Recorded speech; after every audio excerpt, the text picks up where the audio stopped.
This story starts with the sound of glass shattering. Someone shouted, "Aria!" The maid hurriedly tried to clean up the mess. "I'll clean this up," she muttered. "There's a cut on your leg, Miss Aria," a concerned voice pointed out. "What?" Aria looked down, surprised. She dropped the glass. "How clumsy," whispered a voice, and glances followed. "What a crude girl. She doesn't have any manners. Oh, whatever shall we do with her?" Another voice snickered. "She'll probably start bawling her eyes out soon." Another sneered. Aria, however, remained composed. "Would you bring me a handkerchief, Jessie?" she asked calmly. "Huh? Oh, of course," Jessie replied. Aria added, "And I've hurt my leg, so please fetch some bandages as well," the maid replied. "Yes, my lady." Aria turned to her family. "I apologize for causing a commotion. Although it goes against etiquette, I will have to end my mealtime early. Please do not worry about me. Enjoy the rest of your meal." She stood and gracefully left, her heels clicking against the floor. Murmurs followed her departure. What? No way, Aria has manners, someone pointed. "Can you believe it? She seems like a different person." Aria's expression remained unreadable. As she was walking, she thought to herself, "Of course I do. I'm not the Aria that you people know. Miel, it's good to see you again. I owe you a lot, so this time, I want to repay you for everything." She recalled her past life where she was detained as a criminal in the town square. A cold command followed. "Have the criminal lift her head." A rough yank forced Aria's chin up. "I expect you know your crime," Kane stated. "Be thankful. This is all for your benefit." Aria trembled as Kane continued, his voice unwavering. "Your tongue is full of malice and has slandered many. It will be purified, and you will no longer be able to commit such sin." Meanwhile, children in the audience whispered among themselves. "Hey, mister, let us see," the guard said. "No, I can't. Seeing something like this can curse you," the children insisted. "We'll only look for a little bit," the guard said. "There's poison on the villain's tongue. We must keep it tightly bound with salt, like this," a child replied. "You're a scaredy cat, mister." Then the children giggled among themselves. "No fair," their giggles rang out. Aria's mind, however, was clouded. "I can't recall how things ended up like this. I can't think straight," she exhaled slowly. "Now, all I want is to be at peace." A voice interrupted her thoughts. "Brother, I have something I must tell Aria." Kane turned towards her. "You cannot, Miel. Not to this criminal. Please," Miel pleaded. She uncovers her head saying, "It is partly my fault that Aria has ended up like this." Kane asked, "What do you mean?" "Miel, I know." Miel's voice softened. She stepped up saying, "Aria accused me of being a thief, pushed me down the stairs, and even tried to poison me recently. But all of that could have happened because I didn't do enough." Kane hesitated. "Miel, that's," she continued. "Please, let me say my final goodbyes to Aria. If you can understand how I feel, even a little bit." Murmurs spread through the crowd. "Why is she struggling like that all of a sudden? Maybe she's scared, now that she's in front of the very person she was trying to kill?" But Aria shook her head, her voice trembling. "That's not it." She struggled against the weight of her past. "Miel didn't do anything wrong. This is all my fault. Before I knew it, I had become a bad person. And now I'm being punished for tormenting you. I'm sorry, Miel. I'm so ashamed." Then Miel came close to her and leaned in. Aria thinks, "I'm so ashamed. I can't even look you in the eye." She looked up and saw Miel's happy face as she was happy and proud. Aria was taken aback for a moment. Then Miel began. "Aria, I've been keeping this to myself, but I wanted to tell you." A sneer cut through the tension. "You stupid wench! How could you be so clueless?" Aria's breath hitched. Miel continued, "All of your servants were actually my servants." She lifts her face up saying, "They told you to harass me, right? I'm the one who told them to do all of that." "You poor fool." Murmurs spread like wildfire. "Wow, Miel, she's praying for Aria, the person who tried to poison her. As expected, she's a saint." Miel's expression remained unreadable. Then, with a cruel smile, she continued, "Shall I tell you why I did this? The reason is very simple. When you first came to our house, clutching your vulgar mother's hand, I wanted to kill you. You both were a disgrace to our family, and yet you waltzed in, smiling so confidently. Trash like you didn't deserve to smile. So I let the people know." Miel's voice echoed. "These people deserve to die. I will show you their true colors." She leaned in, whispering, "I'm so happy to see you in pain." A sharp laugh followed. I thought it'd be dull to poison you, like I did with your mother. So I used the same plan in reverse and told them that you poisoned me, and goodness, they all believed that you were to blame. Miel's voice crackled. You had done so many bad deeds before that no one doubted your guilt. But then again, I manipulated you into doing those bad deeds too. How could you be so foolish? It's tragic that you were born at all. Arya. A voice pierced through the madness. Arya, Arya. Then soft words, unlike the rest. She quickly changed and said, I don't know how you feel about our past, but I won't forget the joyful memories we've had together. It breaks my heart to think that you won't be around anymore. I'll miss you. Arya. As Cain raised his sword to execute her, Arya's thoughts swirled in panic. No. This is insane. I can't die like this. I don't want to die like this. Suddenly a shiny golden light appeared at the tip of Cain's sword. Her eyes flickered to the hourglass. Let me return to the past. If I go back, I'll change everything. I won't be deceived by the servants, and I will save my mother. And, as her mind was thinking, she got executed. The next moment she heard someone calling for her. Arya! She heard the noise of glass shattering. She was stunned as to she was not believing that she came to the past. Murmurs filled the air. Her mother said, Really, I don't understand you. You have no manners, and you even fall asleep at the table. She commanded the maid. Clean up the broken glass, the maid replied. Yes, madam. Arya's fingers twitched. If I've really come back. Then Miel asked concerned. Arya? Are you all right? Arya turned, locking eyes with Miel. If I have a chance to pay you back for what you've done, I should take it, right? She smiled. The way you wanted me to be, like a true villainess. Then she said, Will you pass me the handkerchief, Jessie? Later Arya was in her room when Jessie was tending to her wound. She thinks Jessie. She was the one servant who looked after me and gave me advice. Arya recalled accusing her. Send this useless thing to the stables. She thinks. I didn't have to cast her away so harshly. I'm sorry, Jessie. Tears welled up to her eyes seeing the Jessie asked. Are you unwell, Miss Arya? She thinks I should have at least refrained from pulling out her tongue. Then she said, No, I only yawned because I'm sleepy, Jessie nervously said. Oh no! I'm sorry that it took me so long to tend to your wound. You seemed so tired during dinner and yet, Arya replied. No, it's fine. Thank you. I want to rest now. Will you help me prepare for bed? The maid replied. Of course. As Jessie puts nightgown on her, Arya thinks in her mind, my body feels so heavy. I still feel like this might be one long nightmare. But that's also hard to believe. She looked at the things. Because the person I am now can't accept that this is my room. Why did my previous self accumulate so many childish possessions? I'm only 13. But even so, then Jessie's voice cut through her thought. Miss, your bed is ready. Please rest. You don't look well. She extends her hand towards the blanket thinking, whether this is a dream or the other reality was a dream, I'll just rest for now. Suddenly she screamed. Jessie flinched hearing that and turned to her. Miss Arya? Arya shouted, yanking the cover. Jessie! There's something under the covers, she wondered.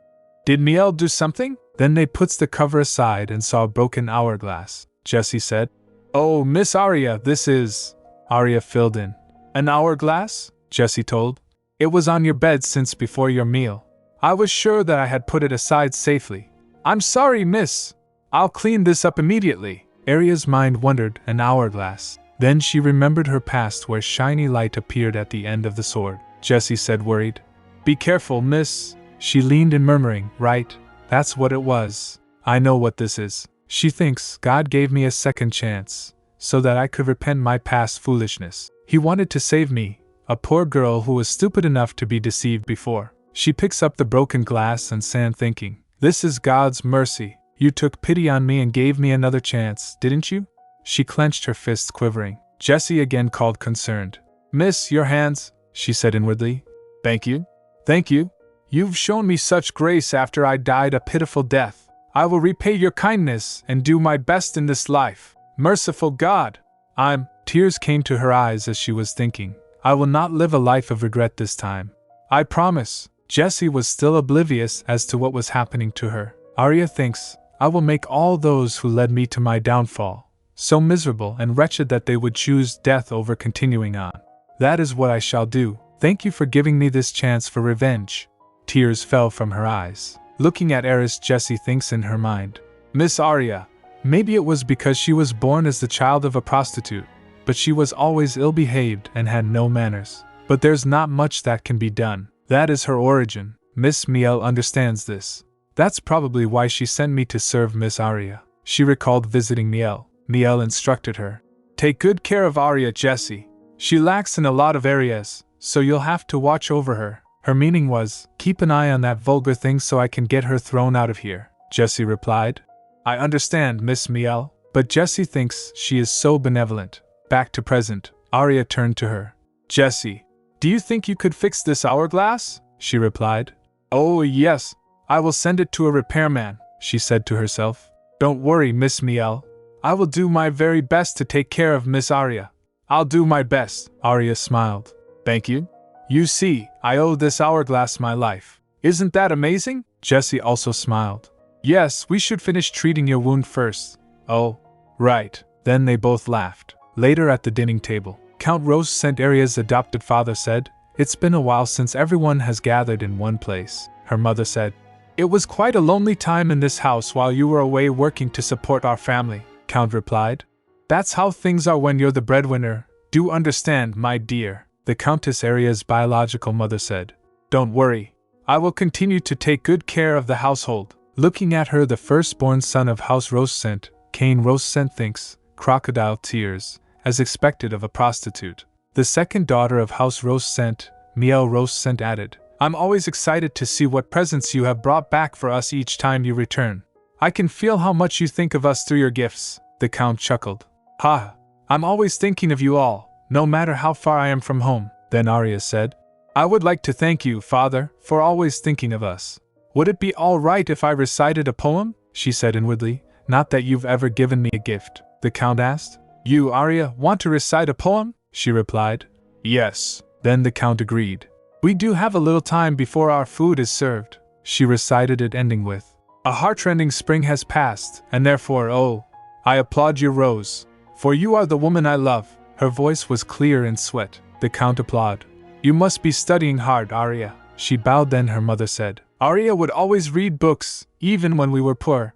She has improved in her studies, thanks to all the learning opportunities she's had since we arrived here. Aria said inwardly, What books? I was eating rotting grass just to survive. She smiled and said, I'm devoting myself to my studies so that I do not taint the family name. She remembered before I was always being compared to Miel because I was uneducated. Back then, I didn't realize that Miel had simply learned everything before me. I thought studying would be too hard for me, so I gave up early on and focused on taking care of my appearance. And I naturally became a villainess. Then Miel clapped, saying, That is a well-known poem by the first Count. I learned it when I was 4. I don't know if you are aware that there is a responding poem. Aria thinks hearing that. Yes. This is what Miel does, Miel continued. It's not very widely known, so you probably would not have heard it before. I shall recite it for you. I am currently memorizing it. She recited it, ending with, And so, you gather all my roses without fail, and with respect. May you scatter it all across your future days. After hearing that, everyone clapped. The Count said, Ah, Miel, your recitations are becoming more and more beautiful, she replied. Thank you. Then Aria said, clapping. That was a very beautiful poem, Miel. But I don't think you're aware. That response poem was actually written by the first Count's younger brother, who was attempting to assassinate him. That's why. I didn't even bother to memorize it, she said in her mind. Thanks for falling into my trap. Though I did memorize it in the past. In the past, Cain shouted at her. How could you recite a poem without even knowing its meaning? You are of lowly birth, yet you dare make a mockery of us through imitation? How dare you look down on us nobles? She recalled. I was criticized by your brother. It was the exact opposite of the situation today. And now, he sits with his mouth tightly shut. Cain glared at her. To lighten the mood, the Count said, It was a prohibited poem until a few generations back. Because it contained metaphors cursing the family. But I suppose you must have memorized it without knowing. Miel was trembling. Aria thinks in her mind, I thought Miel would have memorized the entire book, so I took advantage of that fact. She didn't even pay attention behind the poems. Then the servant said, Dinner will be served. Later Cain patted Miel, saying, It's impressive that you memorized a response poem, Miel. Even though you're only 13, she replied. Brother. Thank you. Looking at them, Arya thinks, those siblings really get along well. Look at how they're comforting each other. Thanks to seeing that, she beamed up thinking, the food tastes so very delicious. The juices are overflowing, thank you, God, for this bountiful food. It is more than satisfactory. Later, Arya thinks in her mind, I was able to return to the past with the power of the hourglass. This time, I already know what will happen in the future. Therefore, I know what I have to do first, and that is learning etiquette. She was practicing cutting steak. After cutting it, Miss Sarah exclaimed, Wow! Goodness, Arya, you're getting better and better. That's impressive. This is the only daughter of Viscount Loren, Arya thought. She said, It's easy to learn when you're the one teaching me, Miss Sarah. Sarah Loren, Arya's private tutor, smiled warmly. I want to become graceful like Miel. Arya continued. I also want to work hard and make you proud, Miss Sarah. Touched, Sarah placed a hand over her heart. Arya, goodness, she said inwardly. I really mean it. Please take good care of me, future Marquise. You are to be Marquis Vincent's wife in the future, and you were said to love children a great amount. So I'll exploit that love and use it as a foothold to expand my influence. In my past life, I wasn't able to follow a single rule of etiquette before dying. I didn't even try to learn the rules because I didn't think I needed to. I had inherited my mother's beauty, so even though I lacked manners, there were many men who sought me out. Back then, I thought my looks were the only weapon I could use to win against Miel. But looks fade, and people grow bored of them quickly. My suitor's affections never lasted long. The only reason Miel was more outstanding than her peers was because she was educated from an early age as the daughter of a noble. If that was the case, then there's no reason why I shouldn't be able to do the same. She started getting etiquette lessons. She thought determined, just wait and see, Miel. I will become a villainess just like you. No, I will surpass you and become the perfect villainess. She gracefully drank tea. Looking at her, Sarah thinks, she's such a bright and innocent child. She recalled meeting Arya first time. Arya hugged her happily, saying, Hello, Miss Sarah. Oh, Arya. Sarah laughed. Her mother, the Countess, excused. Ha ha. I'm sorry, Lady Sarah. She still has a lot to learn. Please excuse her lack of manners. Arya giggled. I'm so happy to see you, Sarah replied, the Countess. That's all right, my lady, she thinks in her mind while teaching Arya. I wonder how all those bad rumors about Arya came about in the first place. I'm sure someone must be jealous of her. After all, Arya has enough charm to win over any of our social circles. She is also a noble now. I should help her as much as I can. You're doing very well, Arya, Sarah said. If you keep learning at this pace, you'll be able to master all the basic etiquette within the year. You're too kind, Miss Sarah. Arya smiled. Sarah said, Have you gotten used to dining etiquette? You said before that it was confusing. Yes. It's all thanks to your teachings, Miss Sarah. Even yesterday, she recalled at the dining table. Arya, your table manners are refined today, her mother noted. Miss Sarah has been teaching me. Arya responded with a smile. She thinks, before I would make a mess on my plate because I didn't want to eat the salad. I've eaten plants all my life before I came to this house. Why do I have to eat more here? Then the Count said, They do say that education is the answer, but I'm still amazed. You may continue to learn as many things as you'd like, Arya, she replied. Thank you, Father. Looking at the food, she thinks, I can handle the lettuce if I focus on the dressing instead. Not that the leaves taste any better because of it. I always thought that the servants were being sloppy in arranging your plate, Arya, Miel remarked. Arya replied, Miel, are you saying that the servants dislike me? Miel retracted. Pardon? Oh, that's not what I meant, Arya continued. I see, Miel. I suppose you thought that because you've never seen my plate stay clean. I know that you're imaginative and intelligent, Miel, but I didn't realize that you think so poorly of me. Flustered, Miel stammered. Huh, and no, it was just a joke. Then the Count cleared his throat. Ahem. Miel, from now on, please think more carefully before you speak. You've hurt your sister's feelings. I'm sorry, Father. And Arya, Miel said, shaking. Arya shook her head with a smile. I didn't mess up the salad, and I also cut the steak evenly, her mother remarked. You did an exceptional job, Arya. Back to Miss Sarah, Arya said. Miss Sarah, there's something I really want to learn from you, Sarah asked. By all means. If it's something that I can teach you, I will. What might it be? Arya smiled. I want to learn embroidery. She remembered. It's a well-known story. The reason Marquis Vincent and Sarah ended up meeting was because he saw one of her handkerchiefs. The embroidery on it was so beautiful that he was at a loss for words. They say that being skilled with your hands is a sure sign that you will make a good wife. And with such talent, Sarah was able to become a model wife for many of the other ladies. Later in her room while lying on bed, Arya thinks flapping a piece of cloth. It is said that if a man carries around a handkerchief given to him by his wife or daughter, he will be blessed with good health and longevity. It's a silly notion fit for nobility. How can this flimsy thing protect anyone? Fluttering the cloth, she thinks, well, it is easy to take advantage of nobles because they're so vain. Because I suddenly went from living on the streets to being a count's daughter, I couldn't understand the nobility at all. And I couldn't accept a lot of things about being a noble myself. This society didn't welcome me with open arms either. She resolved, thinking, so this time, I'm going to try and blend in as naturally as I can. I'll ruin them little by little so they don't notice. After all, that is why God gave me a second chance. Later Miss Sarah was instructing her. Good. Now wrap that thread around the back, Arya showed her. Like this? Sarah replied. Yes, that's right, she remarked. You really are a fast learner, Arya. She smiled. Thank you, Eris thinks in her mind. This is easier than I thought it would be. Before, I would throw my embroidery aside in frustration. It must have been because I had no reason to do it before. But now, my embroidery will serve a clear purpose. Then she showed her work to Sarah. Sarah asked, looking at it. Oh my, what is this silk for? She replied. Oh, I'm going to make a handkerchief for my father. Mother found me the best silk for it, Sarah said. It really is beautiful, Arya smiled. I'll be embroidering our family seal on it. A lily. After hearing that, Sarah thinks, how thoughtful of her. She is such an innocent and kind child. While Arya was seriously thinking, I can't let news of my embroidery lessons reach Miel's ears. If it does, Miel will start learning embroidery as well. And if the Count finds out, he might purposely decline my handkerchief in favor of Miel's. She remembered, so I asked Mother for help while keeping it a secret from others. Thank God I at least have Mother on my side. Either way, Miel's hands are slower than you'd expect.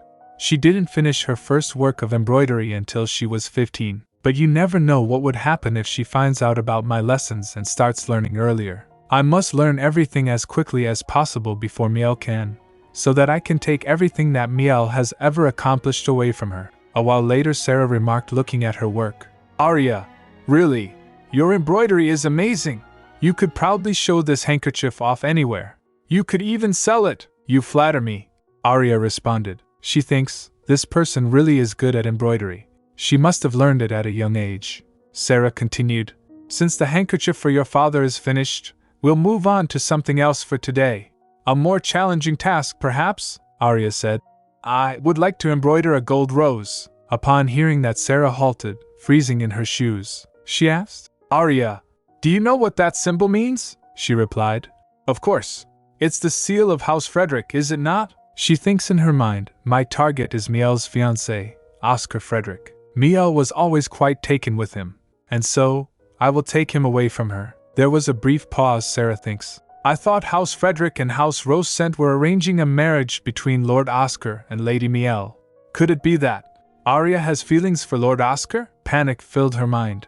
No, if this comes to light, there will be even worse rumors about Arya. She'll be devastated. A giggle escaped Arya, followed by an unsettling smirk. I have no interest in Oscar, but I want to see you suffer. Concern grew within Sarah's mind.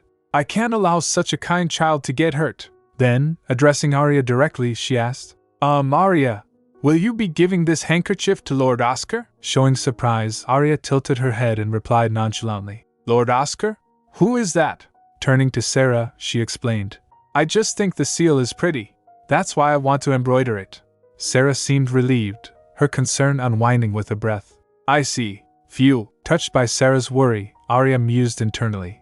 You're worried about me. You're such a kind person. You don't even realize that I'm using you. She repeated the thought again, her emotions wavering between guilt and strategy. Sarah said, I'm sorry for suddenly bringing up something silly. Shall we embroider a rose today, then? Come and sit next to me. To this, Arya responded warmly. Yes, please. Elsewhere, Oscar stood outside, feeling the chill of the evening wind. A voice called out to him with concern. Oscar, the wind is cold tonight. Come back inside. He hesitated for a moment before replying softly. Oh, all right. Arya recalled her past where Miel gave her father the handkerchief. This is a gift for you, Miel said with a warm smile. Why, Miel? The embroidery on this handkerchief is beautiful, her father admired. She said. Please keep it on you at all times, he laughed. Haha, of course I shall. This is a gift from you. Arya thinks in her mind. I was always seen as unladylike in comparison to Miel. No one believed I would ever be able to catch up to her, including me. I accepted that assumption, as if it were an absolute truth. At the dining table, Kane began. Now, about our previous business venture, the Count interjected. Right. It's about time we looked for other products to invest in, Miel suggested. How about leather, father? The Count asked. Leather, you say? She replied. Yes. All the fashion-forward ladies are wearing leather over their dresses like their corsets. And I think it's a novel idea, the Count said. There were rumors since last year that leather would become popular. It seems a little late at this point. But I think it'll be a good idea to get in on this leather business, like you've suggested. Miel laughed. Ha! Looking at her, Arya thinks, icy and sharp. Miel, did you always say such stupid things? You seemed smarter when we were younger. I see now that you blurt out things without really understanding anything. If leather corsets have been around since last year and still aren't a popular trend, then there's clearly something wrong with them. Leather is difficult to produce and manage. Moreover, if you're not careful, it can take on the most horrendous odor, she remembered. That's why those corsets never became fashionable. May I also offer my opinion, father? Arya's voice was calm, measured. The Count was surprised. You, Arya? I didn't know you were also interested in fashion, she replied. Yes, father. I am, a maid snickered. I wonder what she's going to say, Arya continued. I had also heard that a few noble ladies would wear leather over their dresses. Hearing about it made me wonder whether leather can really become a popular trend, the Count asked thoughtfully. Why? What do you mean? She replied. It's exactly as I said, she articulated. Even if you dye leather, the color fades easily. Not to mention that it's hard to dye in the first place. It's also difficult to produce leather, so people aren't so eager to make a business venture out of it. If it had the right potential, it would have been a popular trend already. At least, that was what I thought. The Count gets surprised again. He replied. Well, that's true to an extent, Arya continued. Also, there's something else I heard about recently. Not long ago, the princess took a vacation to the northern region. When she was there, she purchased a large quantity of fur, the Count asked. What? Fur, she replied. Yes. There were rumors that she brought several carriages filled with fur back to the palace. You can produce fur in many different colors. It's soft and doesn't give off any odors. Also, anything the princess wears becomes popular. So if the princess chose to wear fur, it's likely that fur will become the next big trend, is it not? The Count fell in thought. Fur, you say? It's true that fur has a higher chance of becoming popular, but the demand isn't high yet, and it takes a long time to manufacture. So if I were to go that route, I'd need to dominate the market early on. A sharp gaze turned toward Arya. Where did you hear that information? Let's see. Where did I hear it from again? Arya feigned nonchalance. I just remember thinking that it'd be good to let you know, father. So I don't quite recall. Think about it carefully and try to remember, the Count urged. She said aloud, acting. Who was it again? She thinks. Wouldn't it be faster to just send someone to find out? Then the Count indicated towards his attendant. Seeing that, Arya said in her mind. Yes, that's right. That's the quicker route. A smirk played on Arya's lips. If he followed her suggestion, his success would all be thanks to her. If he didn't, it would be on him for not listening. Either way, she didn't lose. She then playfully smiled. My apologies, father. I really can't remember. I see. He cleared his throat. Ahem. I can't believe I was almost swayed by the words of a child for a moment there. Oh, father, Miel chimed in. More importantly, I found a hairpin that I received from you when I was younger, the Countess remarked. Oh my, that's quite an elegant hairpiece, the Count laughed. Haha, this has a pearl on it. Pearls were popular at the time, Kane added. It looks like it would still suit you today, Miel. The room filled with chatter, the echoes of past and present mingling. The conversation drifted, but Arya's thoughts were elsewhere. Later the Count prepared to leave for the business of fur. As she watched the departing figures, Arya noted with satisfaction. It seems he did send someone to check if the rumor about the princess is true. He's already made a decision and is headed to collect the furs. He really is a businessman. As the carriages were ready to leave, the Count said, I shall be off then. I'm sorry I couldn't stay longer than a few days. Cain bowed. I wish you a safe trip, Miel added. You mustn't strain yourself, father, he chuckled. Ha ha. All right. Take care of yourselves as well. As he turned to leave, Arya suddenly stepped forward, grasping his hand. I have something to give you, father. Arya pulls out a handkerchief with the house seal. A glimmer of surprise flickered in his eyes as he took the small embroidered cloth from her hands. She said, My stitches are still sloppy, so I'm a little embarrassed, but I thought you'd need this for your long journey ahead. She beamed, saying, Have a safe trip. My goodness. Her mother examined it closely. She said she was going to do some embroidery, so I got her some silk, but this is better than I expected. The Count looked at it, saying, Haha, this is quite the gift. I will treasure this, he said with finality. She giggled. Haha, I'm glad it seems to your liking, father. Then turning to Miel and Cain, Arya asked, Would you like me to make you one too, Miel? What about you, Cain? Cain barely spared a glance. No, I don't want one. Oh, really? Arya's inner voice was light, playful. Honestly, it didn't matter whether Cain wanted one or not. She just wanted to see Miel's defeated face. Miel trembled. I don't need one either. Okay, that's fine, Arya replied, her voice laced with amusement. After the carriages left for business, doors slammed shut behind Arya. Miel's composure cracked. She throws things in anger in her room. Meanwhile, Arya simply watched. How many teachers has Miel rejected today? Well, after seeing how perfect my embroidery was, she wouldn't be satisfied with just any old teacher. I'll continue learning everything before you, and the gap between you and me will only widen from here. Eventually, our endings will change. Even though you're young, you can still sense that much, can't you? Miel. Later, Arya was lying in the shade alongside her mother in garden. Her mother remarked, This tea has a nice fragrance. You're right, came the response. Her mother said, When I look at you lately, I think it's about time you started looking for a husband, Arya replied. But I'm only 14, her mother said. You'll be 15 soon. A woman's youth is short-lived. When I was your age, things were really difficult. I had to keep every customer happy just to survive.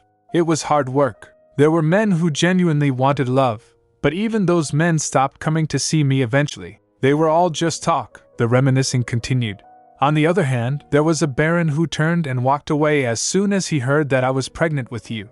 The nerve! Arya's voice was sharp as she said, Then you should have gotten rid of me. The response was cold and matter-of-fact. I would have. A child would just be a burden when you're trying to survive in a place like the streets. That country bumpkin wouldn't have taken me, even if I had gotten an abortion. A sip of tea seemed to soften the atmosphere. Well, I did regret giving birth to you at the time, but things worked out well in hindsight, did they not? Arya asked. Did they? The response was firm. Of course. A count with a domain and high status is better than a mere baron from the countryside, don't you think? I had to struggle for a few more years, but that's all in the past. Then she turned to the maid. The tea has cooled down. Brew us some more, the maid complied. Yes, madam. Then Arya thinks in her mind. I suppose you were only able to make it off the streets because of how you are, mother. I'm just grateful that you brought me along to the manor without casting me aside. Before, I was a useless fool and couldn't do anything to stop your death. The topic shifted abruptly.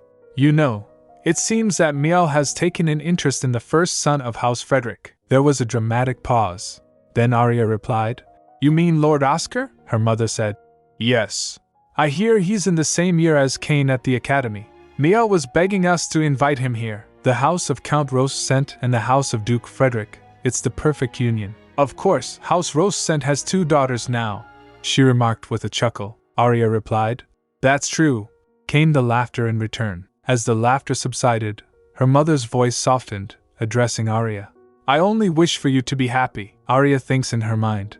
Don't worry, mother. I'm prepared to ruin Miel, at the very least. They say that people feel happiness through comparing their lives to the misfortunes of others. The wind stirred, cool and sharp. It was a quiet end to their conversation. After a few days, Arya was having tea with Sarah. She thinks in her mind, Cain has gone off to the academy, and Miel has shut herself in her room with her embroidery. None of the people who usually look at me with contempt are around. I can't help but smile. Seeing her happy, Sarah asked, "Did something good happen, Arya?" She replied, "I think many good things have happened lately." "Of course. Out of all those things, meeting you was the best thing that happened, Miss Sarah." Sarah looks touched. Arya thinks, looking at Sarah, "There are many ways in which I can use you.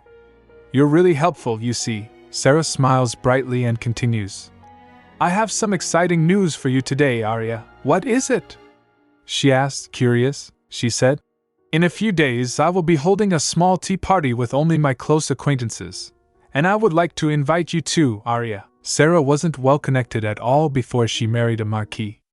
But now, she's acting like a proper noble. Sarah continued, "You're such a lovely little lady, Arya.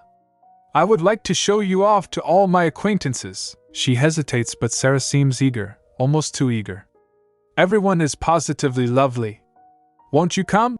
she asks again. "There will be good tea," she adds as a final lure. Hearing that, Arya thinks, she's inviting me to prove those rumors false. The prostitute's daughter is jealous of the count's daughter and harasses her every day. She takes after her mother and her nasty disposition. That sly minx is trying to ruin House Rosent. Poor Miel has no choice but to cry herself to sleep every night. Those rumors, they're all true.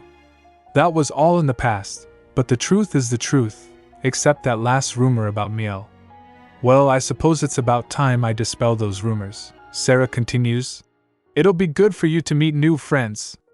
You don't leave the manor often, so people don't know what you're really like." Arya replied after thinking, "I'm not sure that I'm worthy of such an event, but since you're inviting me, Miss Sarah, I will humbly accept and join you at the tea party." Sarah beams. "Wonderful!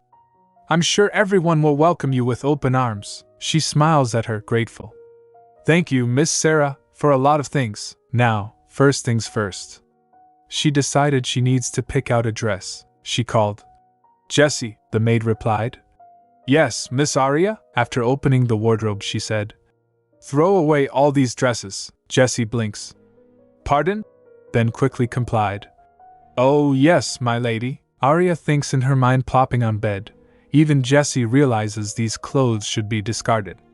In the past, I was probably the only one who didn't. Who even made all these flashy dresses. I bought them just because they were in stores, without knowing a thing about fashion. Jessie suddenly speaks up. "Oh, Miss Arya. About that hourglass," Arya asked. "The hourglass? Is it fixed?" she said. "Yes." "Shall I go collect it after I dispose of these dresses?" Arya shakes her head. "No. I need to go out to buy new dresses, so I'll pick the hourglass up myself. Just help me get ready." She thinks, it's probably best that I don't let other people touch the hourglass too often.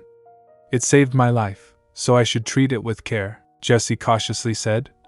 "But Miss Arya, if you throw away all your dresses, you'll have nothing to wear out.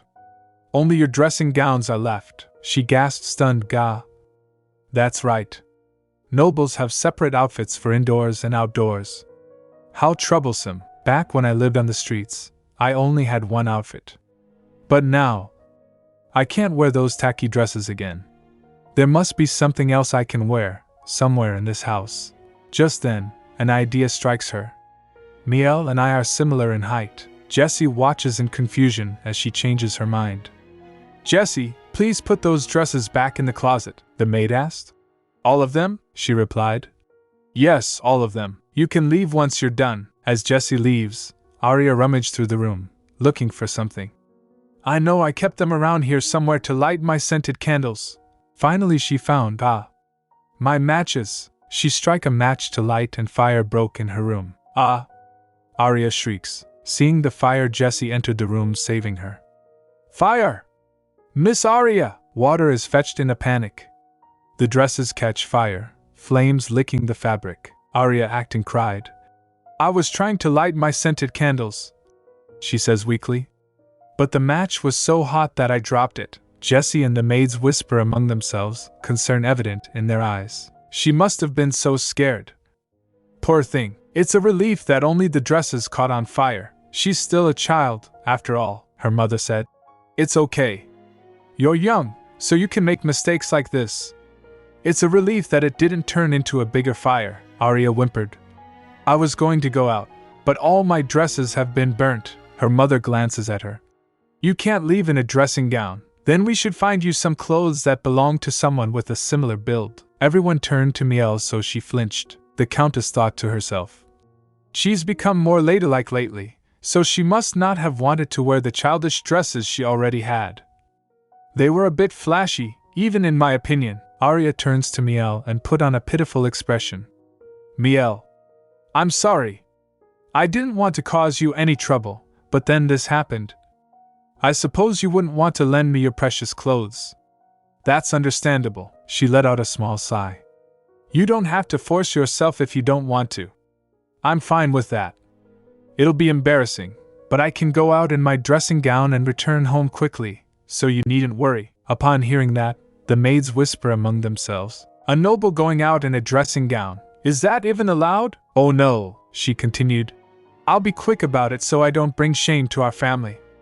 No one really knows my face anyway. The maids whisper to each other. The murmurs and whispers grow louder. Is Miss Miel not going to lend her a dress? Miss Miel is colder than I thought she'd be. Oh no. If she leaves dressed like that, it will bring shame to the family. Arya thinks if I had thrown a tantrum like before, the servants wouldn't have been this sympathetic. Now that I know there's a more effective way of getting what I want, I won't react so childishly anymore. Miel finally gave in. Fine. You can borrow one. Arya was about to leave, but upon hearing that she stopped. Miel said, Clothes aren't important anyway. Arya brightened up. Really? Thank you, Miel. A maid remarked, seeing that. Gosh, that's wonderful. How cute. Miel smiled. Thank God we wear similar sizes, Arya happily said. You're such an angel, Miel. Thank you. What can Miel do at this except laughing? Then she showed Arya her dresses, she said. You may wear any dress you like. Arya wondered, rustling through the closet. It should be around here somewhere. Finally she found it. Then she turned to her. Miel, I'll wear this one, Miel replied. Huh. All right. But froze after seeing it. She hesitated. That one's a bit. Arya said in her mind. It's the dress you got as a birthday present from Oscar last year. How pretty. Who cares? You put it away in that box for so long that you grew too big and couldn't wear it anyway, she asked, oblivious. Oh, do you not want me to wear this one? She lifts the dress, watching Miel quiver. Miel said, I didn't think I should wear anything too pretty, so I chose one without any lavish patterns. Arya began. Oh, it's just, then the maids whispered. Did she always have a white dress like that? I don't know. But why is she reacting so badly? Miel was trembling. I hid that dress far back in the closet where nobody could see it. So how did she find it? Arya said. I don't have an eye for dresses, so I guess I chose something too expensive. Sorry, Miel. I didn't know. Then which dress should I choose? Again the maids murmured. I guess she didn't want to lend Miss Arya a dress after all. Miel was speechless and trembling as to what to do. Looking at her, Arya thinks, the noble, charitable, and saintly Miel Rose sent. Shouldn't you show the generosity that you've built your reputation around? Finally Miel couraged up. Abd said. You can borrow it. Arya jumped with joy. Really? I didn't think you'd lend it to me because it's such a lovely dress.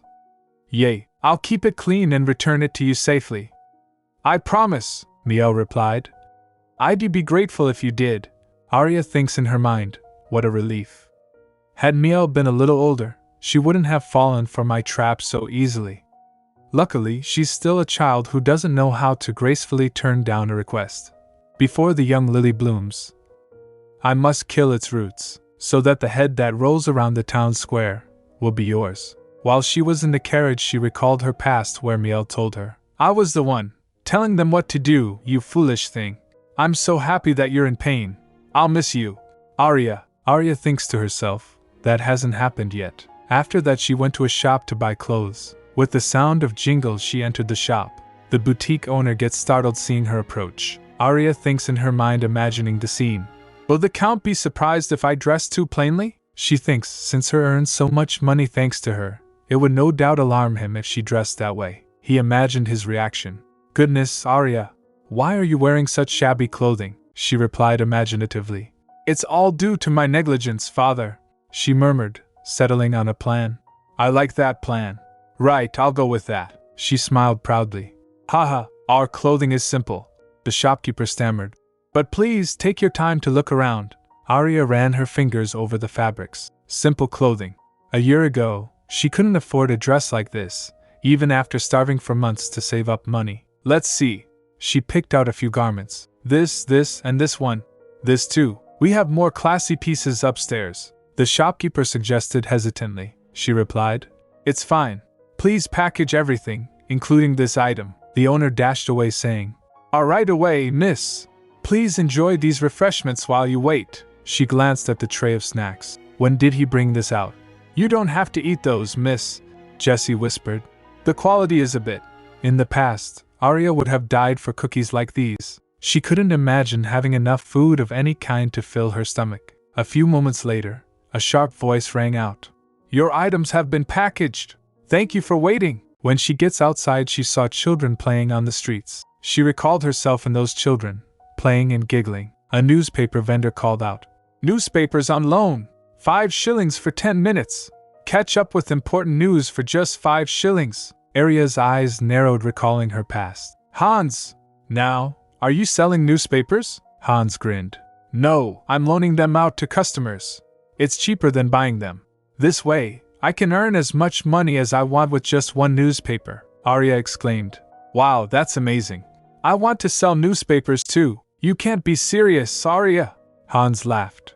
If you start selling them, we'll become rivals. Actually, it doesn't make me that much money, he admitted with a chuckle. Few days later, Hans got hit by a carriage. Looking at the scene, people whispered, Isn't that the kid who loans newspapers? Oh dear. It looks like he's been hit by a carriage, one mentioned. They say he ended up dying. That Hans. Arya's expression darkened. She said, Jessie, tell that boy I'll pay him a month's worth of earnings for that newspaper. And whenever a new issue is printed, buy a copy for me, Jessie nervously replied. Pardon? Why yes, Miss Arya. Then she got on carriage thinking, the newspaper for nobles only held information fit for polite society, but the commoner's newspaper was filled with rumors and juicy stories. The underground slave trade incident at the casino was brought to light by the Crown Prince. The institution of slavery exists simply because people want livestock that they can communicate with. Whether the slaves live or die depends on the owner. At least Miel and Cain went through a legal process to have me executed.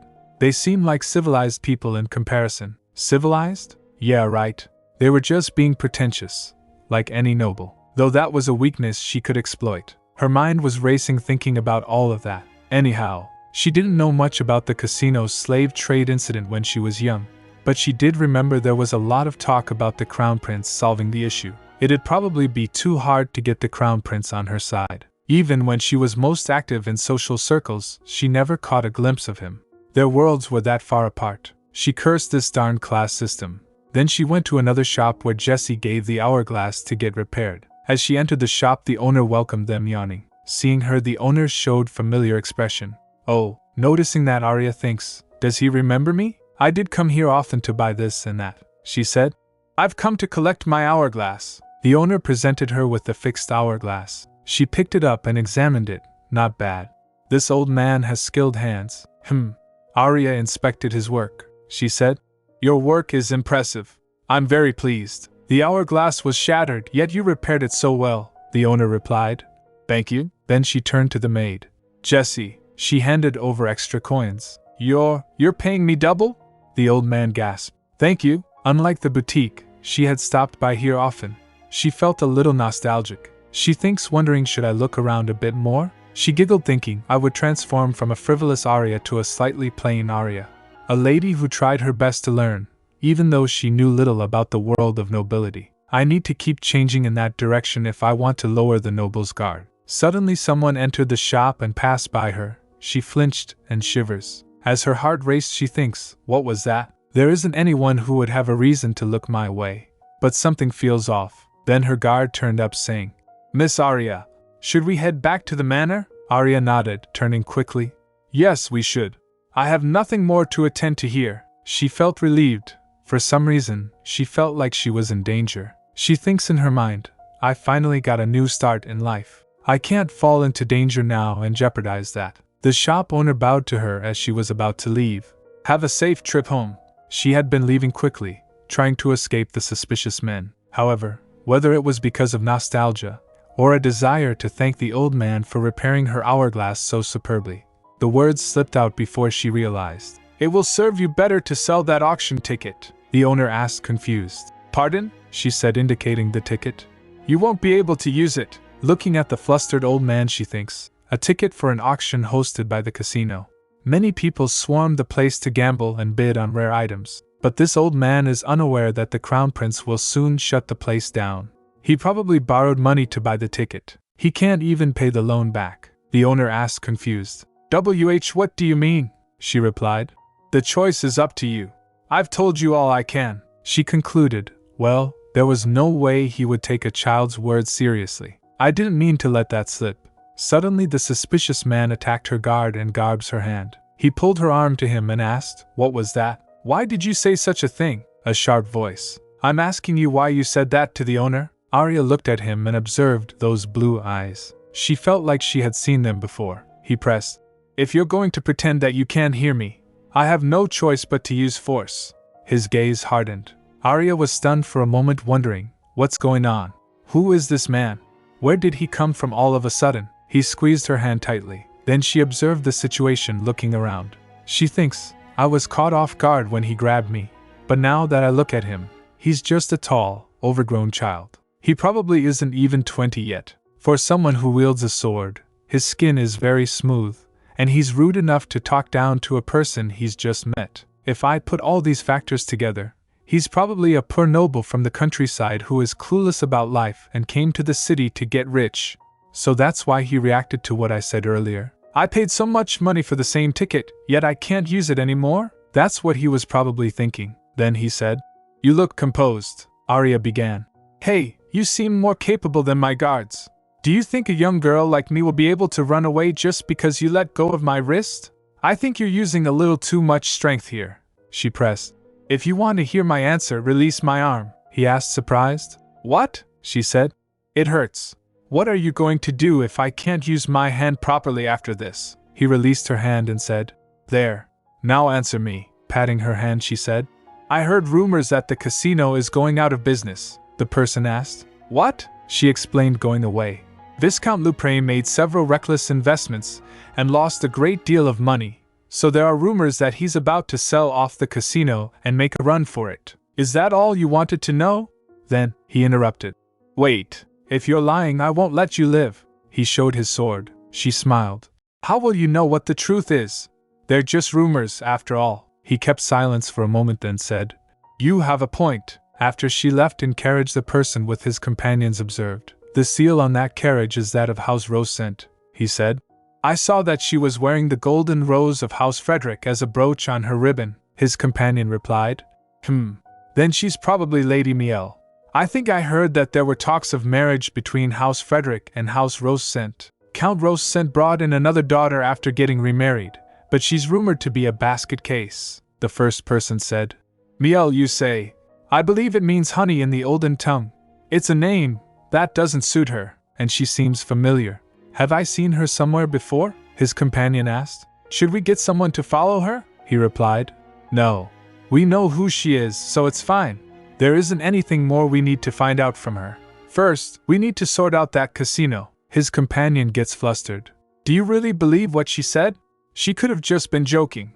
Besides, we don't have enough information right now, so our plans aren't ready yet, he retracted. Whatever the outcome, it'll be better than letting Viscount Lupre run off to seek help from abroad. Even if our plans change a little, it'll just be a slight nuisance. At the moment, there's no place with better business than the casino, he pondered, saying. This is the first time someone other than us has claimed that it will close down. His companion laughed. Technically, we'll be the ones to shut it down. Haha. So, when are we going? He replied. Today, his companion jolted. Today? But that's so sudden, he said. We'll finish all arrangements within the hour and head straight in. His companion agreed. Ha! Understood. We'll start preparing immediately. Then Arya returned back to the manor, where Jessie greeted her. Welcome back, Miss Arya, she said, playfully laughing. I'm home. It's been a while since I've been out. While I was away, I had a frightening incident happen to me. The guards behind her paled, thinking, will we get fired? She thinks in her mind, a guard that doesn't protect their master, or even attempts to protect them. She plopped OM's sofa thinking, ugh, what useless bastards! I have half a mind to ask mother to fire them without recommending them elsewhere. But using this to my advantage is also a possibility. The guards were nervously fidgeting. Arya turned to them. It might be because I haven't gone outside in a while, but I forgot that commoners can be quite rough. Things could have ended badly, don't you think? One of them jumped, saying, why yes. The other whispered to him, you idiot. She's saying we're useless. Arya playfully acted. Oh dear, you both look paler than my wrist is right now. Gosh, my hand aches. Both of them trembled, feeling caught. She added, your opponent was higher in skill, so there was nothing you could have done. Is that right? Anyhow, this water is a bit lukewarm. She picked up a glass and winked to Jessie. Oh, if only someone could fetch me some cold water, that would be lovely. Both of them dashed to get water. I'm getting that water first. No, I will. Looking at them flustered, Arya burst out laughing. Wahaha! Jessie, could you wait outside for a minute too? The maid replied. Yes, of course. I'll fetch some refreshments. After she left, Arya went and opened the door to her secret place. Her mind was reflecting as to what had happened. I really could have been in danger today. I should return this dress to Miel quickly. My height, hair, and eye color are similar to Miel's, so he won't immediately realize that it's me. If I tell Miel that I got compliments wearing her dress, she'll want to make sure people know it's hers and will wear it out a lot more, though it really is her dress. By doing that, I can pass off any bad impression of me to Miel. She puts the box with the hourglass in safe. Then the guard rushed back with water. While receiving it, she laughed. I thought I would die of thirst. She smiled, saying, please keep up the good work. She thinks, because I now know the future, I'm that much more afraid of not being prepared for it. So I will work to make you both my faithful dogs. Of course, if I never see him again, that would be the best outcome. The guards laughed nervously. Haha, we're in your debt. Thank you, Lady Arya. Later, Arya told Miel, Miel, you know that dress? I got so many compliments about how pretty it was. Even though it doesn't belong to me, she replied, no matter. I am the rightful owner of this dress. Miel was going somewhere wearing that dress, Arya said in her mind. That's right, Miel. Go and show that dress off as much as you want. Please take the blame for all the suspicious things I did in that dress, too. Arya was having her lesson with Sarah. Sarah said, it will be a gathering of 6 people, including myself and you, Arya. That's why. I think handkerchiefs would be good gifts, Arya asked, surprised. Gifts? Sarah replied. Oh, that's right. I'm sorry you mentioned that this is your first tea party. At a ladies' gathering, we usually exchange our personal handicrafts with each other to deepen our bonds of friendship. Since you have wonderful needle skills, Arya, you should prepare some embroidered handkerchiefs and… Arya remembered. I was told that family members could also exchange handicrafts, so I told my mother. But she scoffed at the idea. Why would I need to do something like that when I'm already a countess? If I were to do this with Miel… She imagined herself and Miel. She said, your embroidery is beautiful, Miel. Miel replied softly. It's a representation of how I feel about you, Arya. In reality, it'd be more like this, Arya said. Your embroidery's beautiful, Miel. Though the only beautiful thing about it is the thread you used, Miel snapped. It's a representation of how I feel about you, Arya. Could you please go somewhere far away and drop dead? She concluded. Wouldn't gems make nicer gifts? I'm not sure, but since gifting handicrafts is the rule, I should follow suit. Sarah showed Arya a handkerchief, saying, so I designed this using the Empire's seal. Shall we start making some more for the ladies? She replied. I'd like that, she resolved. Anyway, since I'm doing embroidery again, I should take this opportunity to shove my skill in Miel's face. Later she presented a handkerchief to Miel and said, I'm sorry. I know you said you didn't need a handkerchief, but I really wanted to give one to you, Miel, so that I could deepen my bond with you. I heard that many noble ladies exchange handicrafts like this. Miel was caught off guard. She felt defeated, unable to do anything. She said, oh, I see. Thank Arya pressed. Oh, I heard that you've been working hard on your embroidery as well. Could I take a peek? Miel flinched. There's nothing to see. I have something to do, so please excuse me. She slammed the door shut, while Arya was saying, all right. Maybe next time then. Bye. Later, Arya was thinking about her past life, Miel. It would be nice if you could remain stupid until the day you die, but you'll soon grow up and become wiser. Why did I ever fall for that child's games and throw that water jug like an idiot? After that, my life started to go downhill, though it's true that I was wrong to throw the jug to begin with. Miel was the one who prompted it. She sighed to herself thinking. Jessie was preparing her for the tea party. When she's done, she said, "It is finished, Miss Arya." Arya thinks, looking in the mirror, I just need to be extra careful, so I don't revert back into the same person I was before. Well, time to prepare for my future and go meet those noble ladies. I should take my new dogs out on a walkabout now. Right. When she went out to the carriage, the guard greeted her flustered. "Welcome back, Lady Arya," she mused. "Why are they so nervous?" She then said, "The new guard next to you is staring at you funny." He shrugged. "Ha, it can't be helped, I suppose," she said. "The weather is so nice. Shall we head out? Since it's a garden tea party, I was worried it might rain. It's such a relief that the sun is out." She beamed, singing a melody. Her attitude was positive. "Let's all head there with smiles on our faces, all right? This is too much extra effort on my part." Then she gets on carriage. While in carriage, she had a hunch. I feel like today's not going to be my day, for some reason. When she reached at the place, she rejected those thoughts. But this is probably needless worry, right? After all, everything is progressing according to my plan. The voice of her shoes echoed on the ground as she reached the garden. After getting there, she greeted them. "I'm sorry I'm late. I am Arya of House Rosent. I didn't know what type of dress I should wear for an occasion like this, so my apologies for being tardy." "I'm sorry," she said inwardly. The main character always arrives last. Take a good look at my simple attire. The ladies were quite surprised by her. Then Miss Sarah began.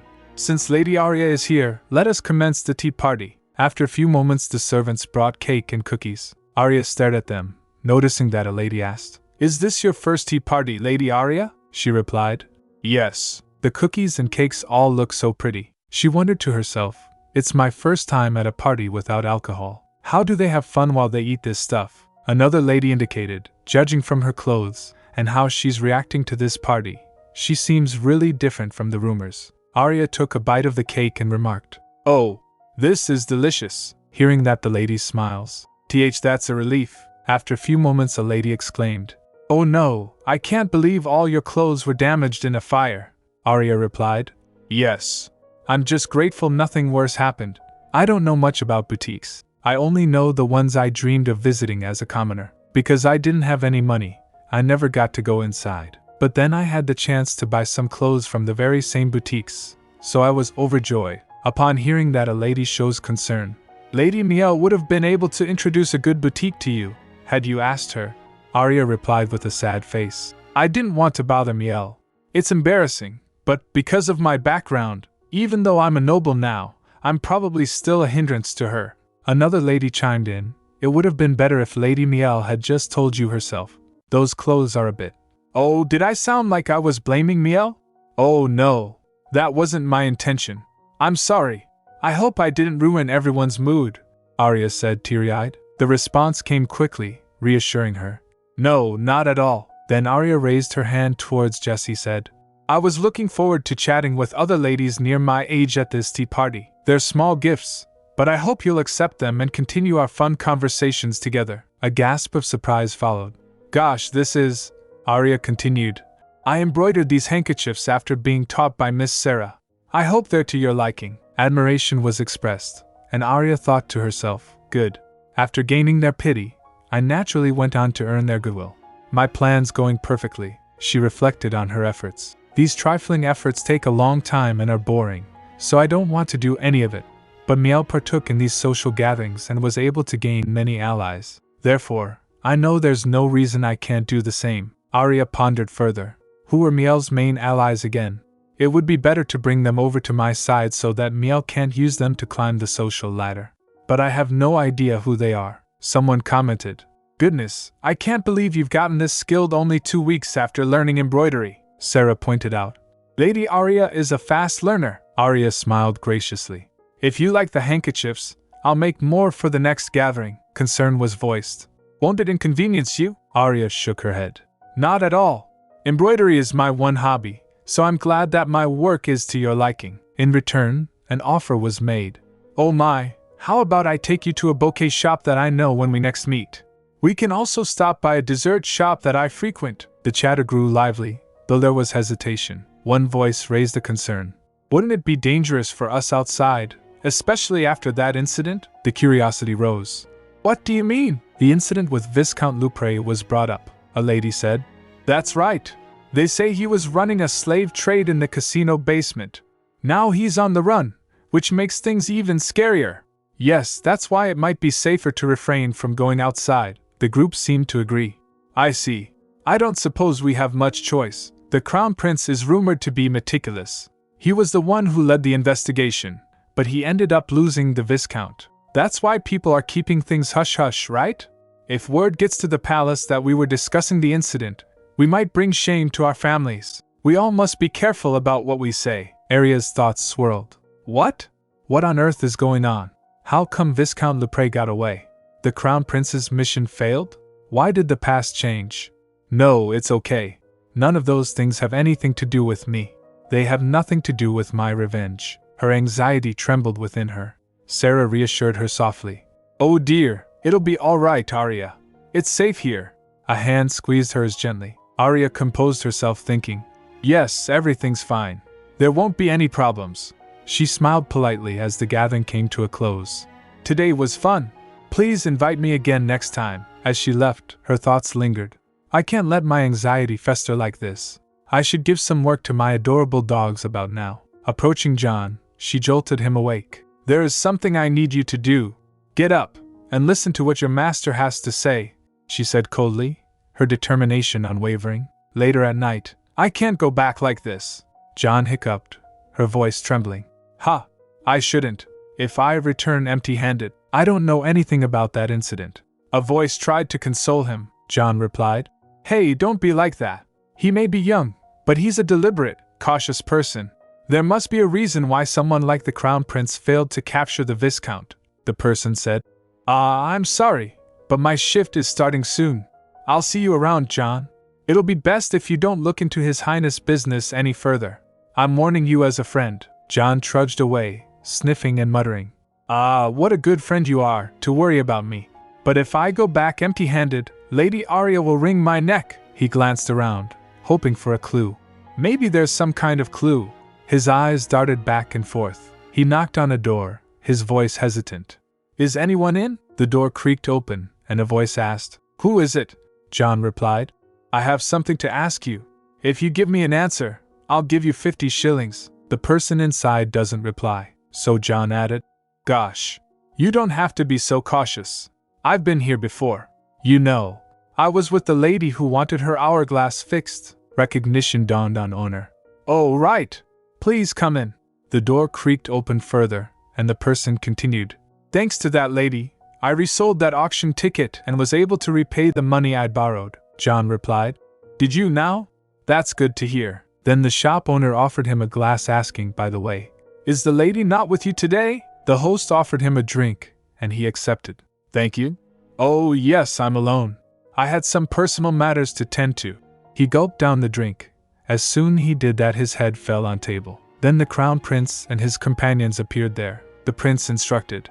Check his face. Examining John, his friend who was with the prince said. His name is John. We were in the knightage together for a while, but now he works as a guard for House Rosent. Upon hearing that, the prince said, that girl. Miel, was it? I forgot about her because we were chasing after Viscount Lupre, he commanded. Look into Count Rosent and any ties he might have to Viscount Lupre. The host nodded. Yes, sir. What should I do about him? The prince's response was cold. Leave him. The more traces he leaves behind, the easier it'll be to find our way to that girl. Suddenly, a burst of activity erupted. We've found him, the prince shouted. Move out. The next day John showed up to Arya. Arya spared him. He was surprised. He asked, What did you just? Arya replied, I said you can go. Don't show your face again until I call for you. Right.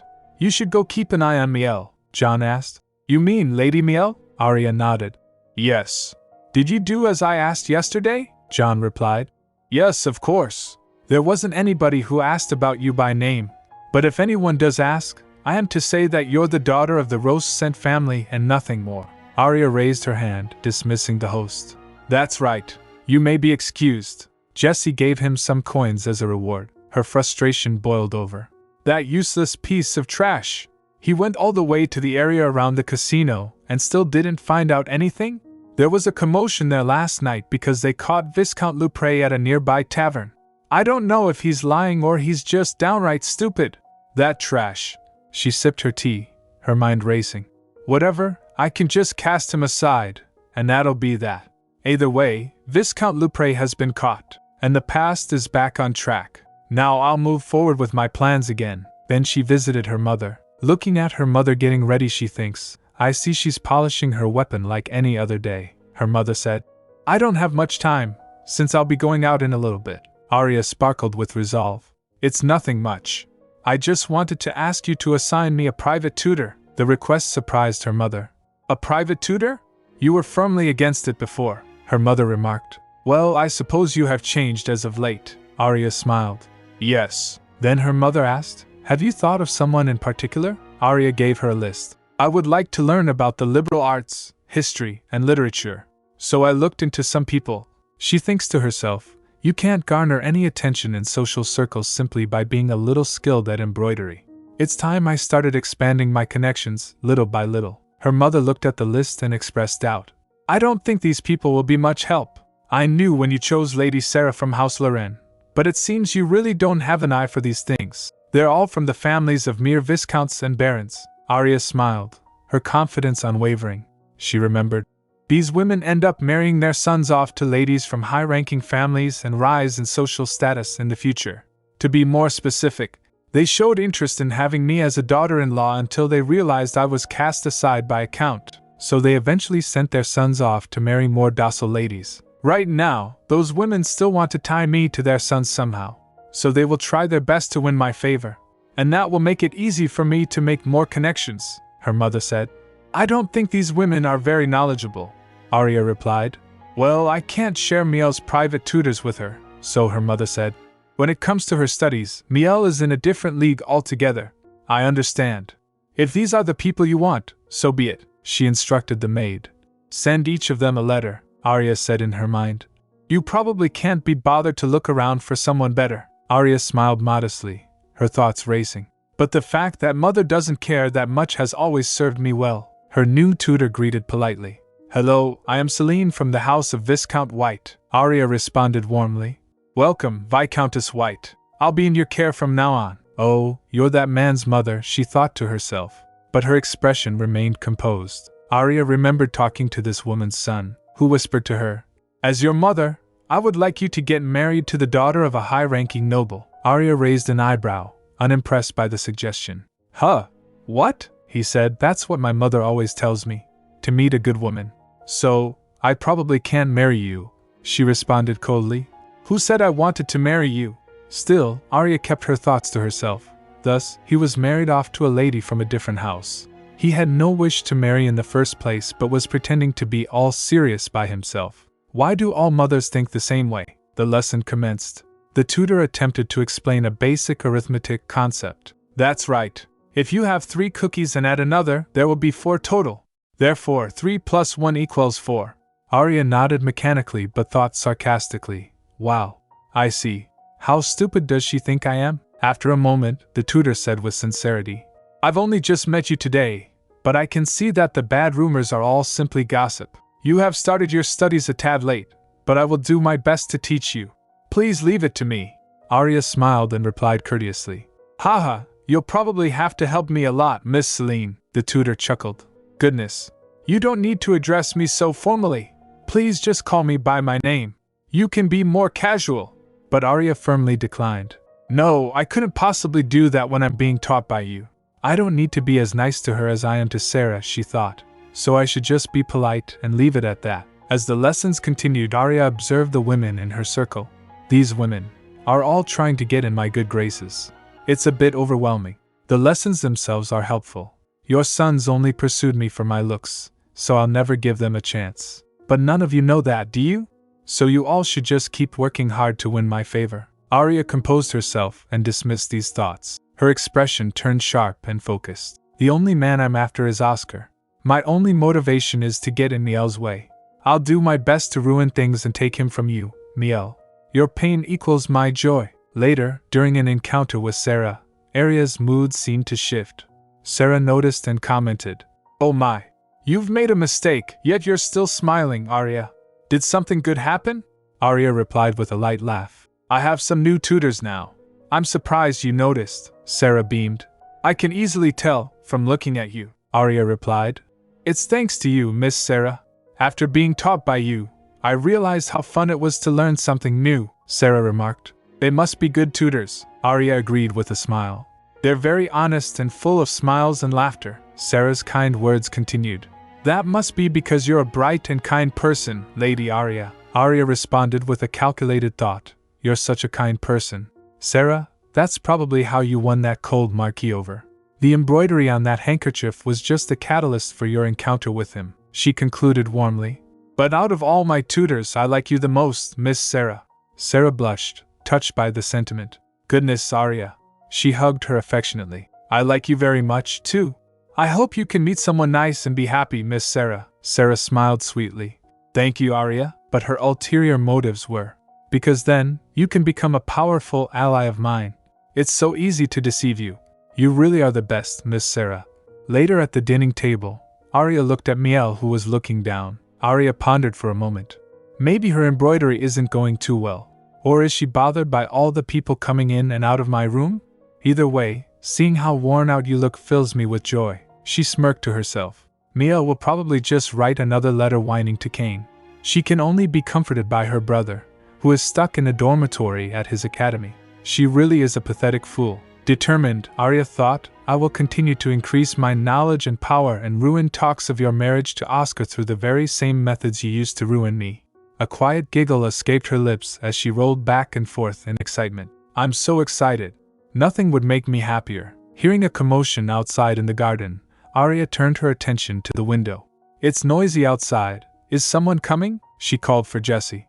Jessie, I think we have a guest who will arrive soon. Will you find out who it is? Jessie responded dutifully.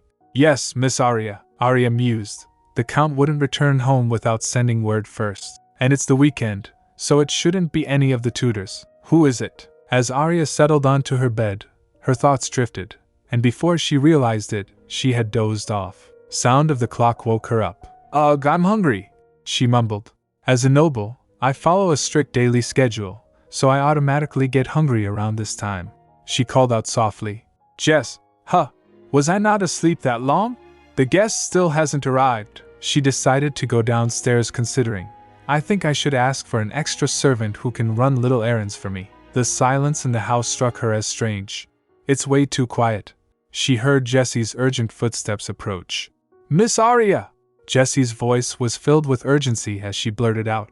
Lord Cain has returned, along with Lord Oscar. Arya thought to herself, even without hearing the urgency in Jessie's voice, I could immediately tell who the mystery guest was. Oscar Frederick. Her thoughts raced. Our first meeting should have been further in the future. Did Miel's letter cause it to happen earlier? I can't believe I have to meet him in this state. She was taken aback for a moment, then showed curtsy. Seeing her come, Miel flinched. Then Arya returned with Jessie to her room. Miel, turning to Oscar, said, Lord Oscar, we've prepared a delicious meal after we received word of your visit, he replied. Thank you. Arya quickly prepared herself, issuing commands. Jessie, prepare some clothes and brush my hair for me. Jessie nodded. Yes, my lady. Arya exhaled deeply, calming her nerves. It's fine. The timing's changed a little, that's all. It's clear what I have to do. Then she went down and cautiously said, No one sent for me no matter how long I waited, so I just came down. Will I be interrupting if I join you? Miel gets stunned, dropping the fork. Arya was greeted with surprise, but Lord Oscar addressed her politely. He rises up saying, Oh, Lady Miel must have forgotten to call for you due to my sudden arrival. Let me apologize in her stead. He turned to a servant and commanded, You there! Hurry and bring another serving. The servant responded promptly. Right away, sir. Arya sits beside Miel. Oscar then introduced himself with a composed demeanor. Hello? I am Oscar from the house of Duke Frederick. Arya observed him carefully, her thoughts racing. Oh, it seems that I really have been given a new opportunity. She smiled gracefully and replied, It's an honor to meet you. I'm Arya, Her gaze shifted to Miel, who appeared visibly unsettled. Goodness, Miel, you don't look well. Are you okay? You just dropped your fork. Miel flinched and stammered. Oh no. I'm alright. Aria's thoughts turned inward. You really are foolish. I was really foolish, too. The Count who brought home a pretty agreeable prostitute. His son, who took his anger out on his young stepsister. And his daughter, who would blame all the dirty things she did on me. To think that I was eliminated so easily by this evil family. I really was foolish, indeed. Aria broke the silence, addressing Oscar. I thought you were in the middle of your semester at the academy. You must have taken a long trip to get here, he explained further. I was stuck in my dormitory with nothing to do when Kane suggested we take an outing. I didn't realize we were headed all the way here. He chuckled lightly. Haha, I was surprised, Aria replied. I suppose Kane surprised you by bringing you to our home. Aria observed the interaction with a sharp eye. See? He didn't say he was here to see you, Miel, she chuckled. I hope you'll be able to rest well before you head back. As Aria spoke, Miel straightened herself and cut her off. Lord Oscar, I know this is late of me, but thank you so much for the dress you sent me. It's so pretty that I set it aside safely and wore it for the first time today. Oscar smiled warmly. It suits you, Lady Miel, she continued. In return, I'd like to gift you some clothes as well, but I wasn't sure what style you would like. Then Kane suggested, how about we all go shopping together? It's about time I got some new clothes myself. He nudged him gently, but Oscar declined politely. No, I'm fine. I have a family tailor, and I don't really need any clothes other than my uniform at the academy, he interjected with a smile. You siblings should go out on a trip on your own. It's been a while since you've seen each other, after all, Miel protested. No. We couldn't leave you here alone. You're our guest, Oscar reassured her. But I wouldn't be alone. Lady Aria is here. Miel looked startled, but Oscar continued. Since I wouldn't be alone as a guest, it wouldn't be against etiquette. Aria responded modestly. I'm not good at entertaining others, but I will do my best to ensure that you are comfortable, Lord Oscar. Miel trembled in anger upon hearing that, and Kane noticed that. You don't have to worry about me, Lady Aria, Oscar said in a calm voice. I rode here in a carriage all night, so I'm tired. I can simply take an afternoon nap. Miel tried to interject. Then we should also, but Aria quickly regained her composure, cutting her off. Then you should get some rest, Lord Oscar. Since Kane and Miel will be leaving soon, I will ask the servants to prepare a room for you. She rises up from her chair. Oscar nodded graciously, following her. Thank you for your hospitality, Lady Aria. Enjoy your shopping. As he left, Aria felt a rush of excitement. Why, I could dance all day, she thought. Jessie approached her with a question. Miss, what shall I do with this handkerchief? Aria took it from her hands. Give it here. Then you can leave. She recalled how Jessie had held on to the handkerchief at the dining table. But as I expected, it wasn't the right timing. Still, I can't be certain when Miel will give her handkerchief to Oscar. So I'll carry this around with me just in case. Aria watched as Kane and Miel prepared for their outing. She said to herself, oh dear. They could have just said they wanted to stay home, but they're going out in the end. They care so much about saving face as nobles. It seems they can't endure even the slightest bit of embarrassment. Turning her focus inward, Aria decided, I should take this time to study. Well, I can always use their pride to my advantage. She opened a history book and began to read. The forefathers of the noble scum I met at the ball have been put down as heroes. They pillaged cities and murdered people to amass their fortunes. Yet their actions were recorded as a wise way to govern their subjects. She scoffed. As expected of the nobility, they are mindless and only think of lining their own pockets. But then, a pang of self-awareness hit her. Then again, maybe I'm no different. Once my status changed, I spent all that dirty money without a second thought. I am also. Aria closed the book abruptly. I need a change of surroundings. Maybe I should go to that place. Rising from her seat, she decided to visit the indoor garden. Mother neglects this place, but the servants seem to be taking care of it. She said she wanted a refined hobby. She entered the garden and sighed. It's a little hot here. Maybe the air will cool down if I water the plants. Picking up a watering can, she let her mind wander. I let my mind run with useless thoughts. I just need to enjoy what I have now and use it as needed. So why did I ruin my own mood with unpleasant memories? Resolving to shake off the negativity, Aria focused on watering the plants. Right. I'll water the plants over there, and head back in a refreshed state. She climbed up to reach a higher planter.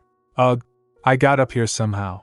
Her legs wavered, but she steadied herself. But I can't seem to do this very well. Still, I should finish what I've started before leaving. With the sudden movement of her hand, the water from the watering can fell on the person at the door. A sudden noise startled her. "Ack!" she exclaimed, flustered, turning around. "You should at least announce yourself before walking in." "Who on earth?" Her voice trailed off as she saw who it was. "Ack! Lo, Lord Oscar?" she quickly asked. "Are you all right?" She rushed to him. "I'm sorry. I didn't see you coming in." Arya faltered, staggering. She leaned in to wipe his dress. He stopped her, grabbing her arms. "It's all right. At this rate, you'll end up getting water on yourself as well," she replied. "I'll be fine," but Oscar insisted. "But even if you try wiping my clothes like this..." Realizing that her hands were soggy, she gasped, thinking, "Crap, what do I do? I made such a huge mistake," she stammered. I'm really sorry." Her mind raced in tension. If everything is ruined because of such a silly incident. No. Why? Why would you walk around without a servant when you're a guest? She trembled, her voice shaking. "You said you were tired, that you needed a nap." "You can stop apologizing, Lady Arya. It's my fault for wandering around by myself," Oscar said calmly. "Oh, it seems he knows that, at least," Arya sighed, rubbing her temples. "Honestly, this is so exhausting. Lady Arya, you aren't crying, are you?" Oscar asked hesitantly. She gets surprised by his words. "Me? Cry? No, this is because I got frustrated, and my eyes were sore, so..." Arya paused, observing Oscar. "I didn't notice this side of Oscar before. So this is what he's like. He's the type who can't ignore a pitiful person. That must be why he spoke up for me at lunch, too. It's a weakness I didn't know of before," she thought, smirking. "No, of course not," Arya said quickly. "Oh, right. Now that I think about it, I have a handkerchief. I was flustered, so I forgot. Please take this," she said, handing it to Oscar. "I thought I had rotten luck just now, but I can turn this into an opportunity. You should know what it means to accept a handkerchief from a noble's daughter, Oscar. But would you turn mine down in a situation like this?" she wondered, raising her handkerchief. "Good," she thought as Oscar accepted it. He then started wiping himself with the handkerchief. Suddenly he noticed his house seal on handkerchief. "This is," Arya began. "I thought the Frederick house seal was beautiful, so I embroidered this rose as practice. You're the first guest I've welcomed since I came to this house, and you're also a member of House Frederick. I remembered that I made this before, so I took it out. If it can be of use to you now, that would make me happy. Oh, I'm sorry if I upset you by using your seal without permission." "Oh no, not at all," Oscar replied. "A handkerchief from a noble lady is a symbol of romantic interest. If Oscar refuses it, he'll humiliate me greatly. Since he's a member of the great House Frederick, he'll have to act with the manners of the nobility." Lady Arya thought nervously. Oscar asked, "May I really keep this?" Arya grinned for a moment, then replied, "Of course." Then Arya instructed the maid, "Get the bath ready right away so our guests can wash." Then she turned to Oscar. "Do you have a spare change of clothes? We should have robes available for guests," Oscar explained. "Oh, actually, Kane and I came here suddenly, so I did just ask my servant to bring me a fresh change of clothes. I didn't feel comfortable relaxing in my uniform." Upon hearing that, Arya thinks, so that's why he was roaming around without a servant, Oscar added. "Thank you. I'm sorry for causing you more trouble," Arya replied. "Not at all. Please rest well." "You too, Lady Arya," Oscar replied, leaving the room. As he walked, he recalled her worried face and thinks, I can just send her a gift in return and leave it at that. Later at the dining table, Oscar asked Kane, "Did you find some nice clothes?" "More or less," came the reply. "More importantly, I have a present for you." "For me?" he asked. "It seemed like you would need to replace your pen nib soon," Oscar said while showing the gift. Oscar sighed, then replied, "Thank you, Lady Miel." As he bowed slightly, Miel quickly replied, "And not at all. I was told that you needed them, so I thought they would be a good return gift." Miel stammered. "Hey, those are from me," Kane interjected. Oscar replied, "I know you just passed it on for her. This isn't the first time." "Thank you for thinking of me, Lady Miel," she said again. "Why, you're welcome." Hearing the conversation, Arya thinks, are things always this way with the three of them? It's hard for me to get a word in. Let's see. Should I bring up the handkerchief and ruin the atmosphere? No, I shouldn't. If they think I have indecent intentions towards Oscar, it'll be a problem. I'll do what I can for now. She wondered, thinking back to lunchtime, did my looks work on him? Or would the pitiful facade work better? She groaned inwardly. Are you all right, Lady Arya? Perhaps you're feeling unwell, Lord Oscar asked, concerned. She thought. So it's the latter. I'm fine. I'm sorry for making you worry, Lord Oscar, she said softly. She coughed lightly. She added, I don't want to interrupt your mealtime, so I shall focus more on the food, Oscar replied. If you're not feeling well, please say so. You could be coming down with a cold, he insisted. I'm all right, she reassured him. Suddenly Miel forks fell on the ground. Arya said quickly, Oh dear. Would you get Miel a new fork? Yes, Lady Arya, came the prompt reply from maid. Miel clenched her hands tightly. After that Oscar gets ready to leave. While leaving he said, Then I shall be off. Thank you for your hospitality. Later Countess came rushing back to the manor. She burst open the door shouting, Arya, Arya, Arya! I heard Oscar came to visit. Yes, he visited over the weekend and left, Arya replied, maintaining her composure. Where were you, mother? I went to a neighboring country to do some shopping, her mother replied, holding up her purchases. Then she asked, No. More importantly, what was Oscar like? He wasn't all that interesting, Arya responded calmly. Really? It was a good opportunity. That's unfortunate. Why couldn't he have come when I was around? Her mother lamented. Don't be so disappointed, mother, Arya said in her mind with a slight smile. Because I've locked down an opportunity. After a few days Oscar sent gifts to both Miela and Arya. The butler showed them saying, These gifts have arrived from House Frederick. The room seemed to sparkle with curiosity. These must be return gifts for the pen nibs, someone whispered. To think he sent 2 large boxes. Lord Oscar must have been thinking of you, Lady Miel. His affection for you truly is deeper than the ocean, murmured another voice. I wonder what's inside. Someone pondered aloud. Looking at them, Miel's heart raced. She said aloud, What shall I send him in return? Arya also reached the place of commotion with her maid. The butler cleared his throat and began. There is a message from Lord Oscar Frederick. Of the 2 boxes, the one with the red ribbon should be given to Lady Miel, and the one with the blue ribbon should be given to Lady Arya. Miel's face went from pleased to displeased in a matter of second. She looked towards Arya, who also reached there. Goodness, you must have been a good host to Lord Oscar, Arya, Countess said, her voice filled with admiration. If so, that's a relief, Arya added with a smile. But this gift is probably a response to the handkerchief he received from me. A hint of shyness crept onto her face. A handkerchief? Lord Oscar accepted a handkerchief from Lady Arya? The murmurs grew louder. Then the Countess asked, Were there any letters? The butler muttered, pulling them out. Oh, here they are. There were 2 letters for both of them. Then someone muttered, I was wondering why there were 2 letters. Miel gets more anxious. What does it say, Arya? Her mother asked, leaning in with curiosity. I'm curious what Lord Oscar was thinking as he prepared this gift for you. Will you read the letter out loud? I doubt he would have written anything out of the ordinary in my letter, Arya replied, attempting to deflect. Wouldn't it be more interesting to read Miel's letter instead? Oh my, whatever do you mean? Miel asked, turning toward her. If we're talking about the correct order, it would make sense for you to go first as you're the oldest, Arya. Nonsense. We never cared about that between the 2 of us, Arya said with a laugh. There are talks of marriage between you and Lord Oscar, Miel. I'm sure everyone would be more interested in the contents of your passionate love letter. Ha ha ha. Miel clenched the letter nervously. She said, Then I'll read mine out loud first. You can read yours afterward, Arya. Arya laughed. Miel is acting all serious because of your silly joke, mother, she continued while walking. Reading Lord Oscar's letter out loud in front of so many people would be a discourteous thing to do, so let's not. Okay? As she prepared to leave, her curiosity about the presents got the better of her. She turned to the maid beside Miel and said, You there? Please open the boxes for us, she commanded. The servant replied, Oh yes, miss. Arya couldn't help but notice a sharp glare from behind Miel. It was from her maid. Arya thinks in her mind, She's Miel's personal servant. What was her name? Emma, was it? Arya pondered. Gosh, how pretty, Countess exclaimed as the box was opened.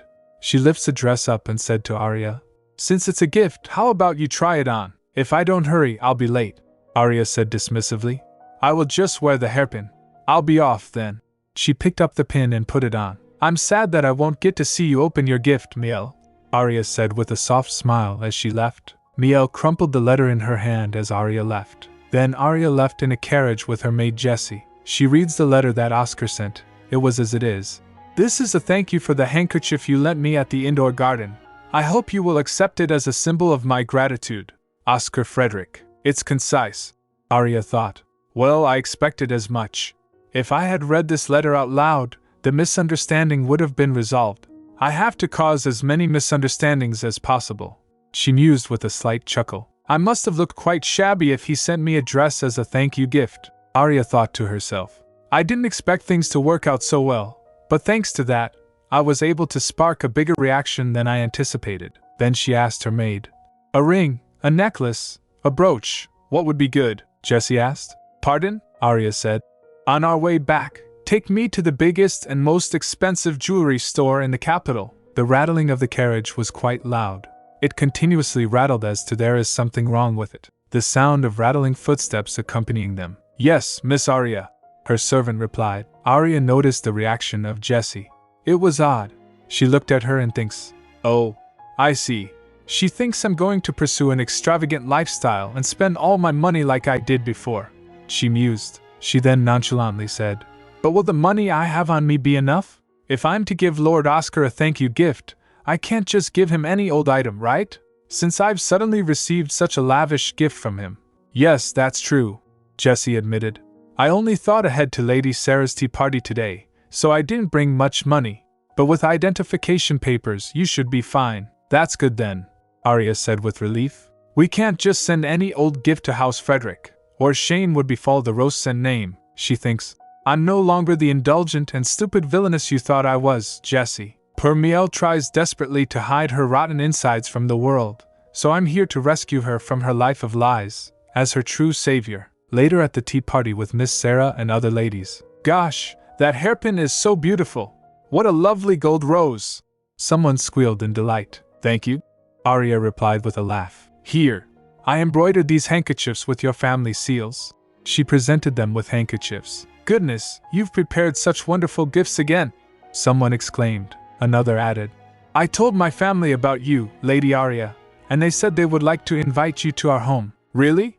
That would be lovely, Arya said with a smile. She thinks in her mind.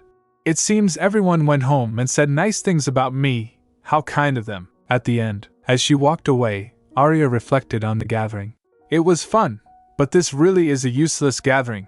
I can't not come because of my relationship with Sarah, but these other girls aren't worth making connections with. It's annoying, she thought, trudging along. Suddenly, she stopped. Huh?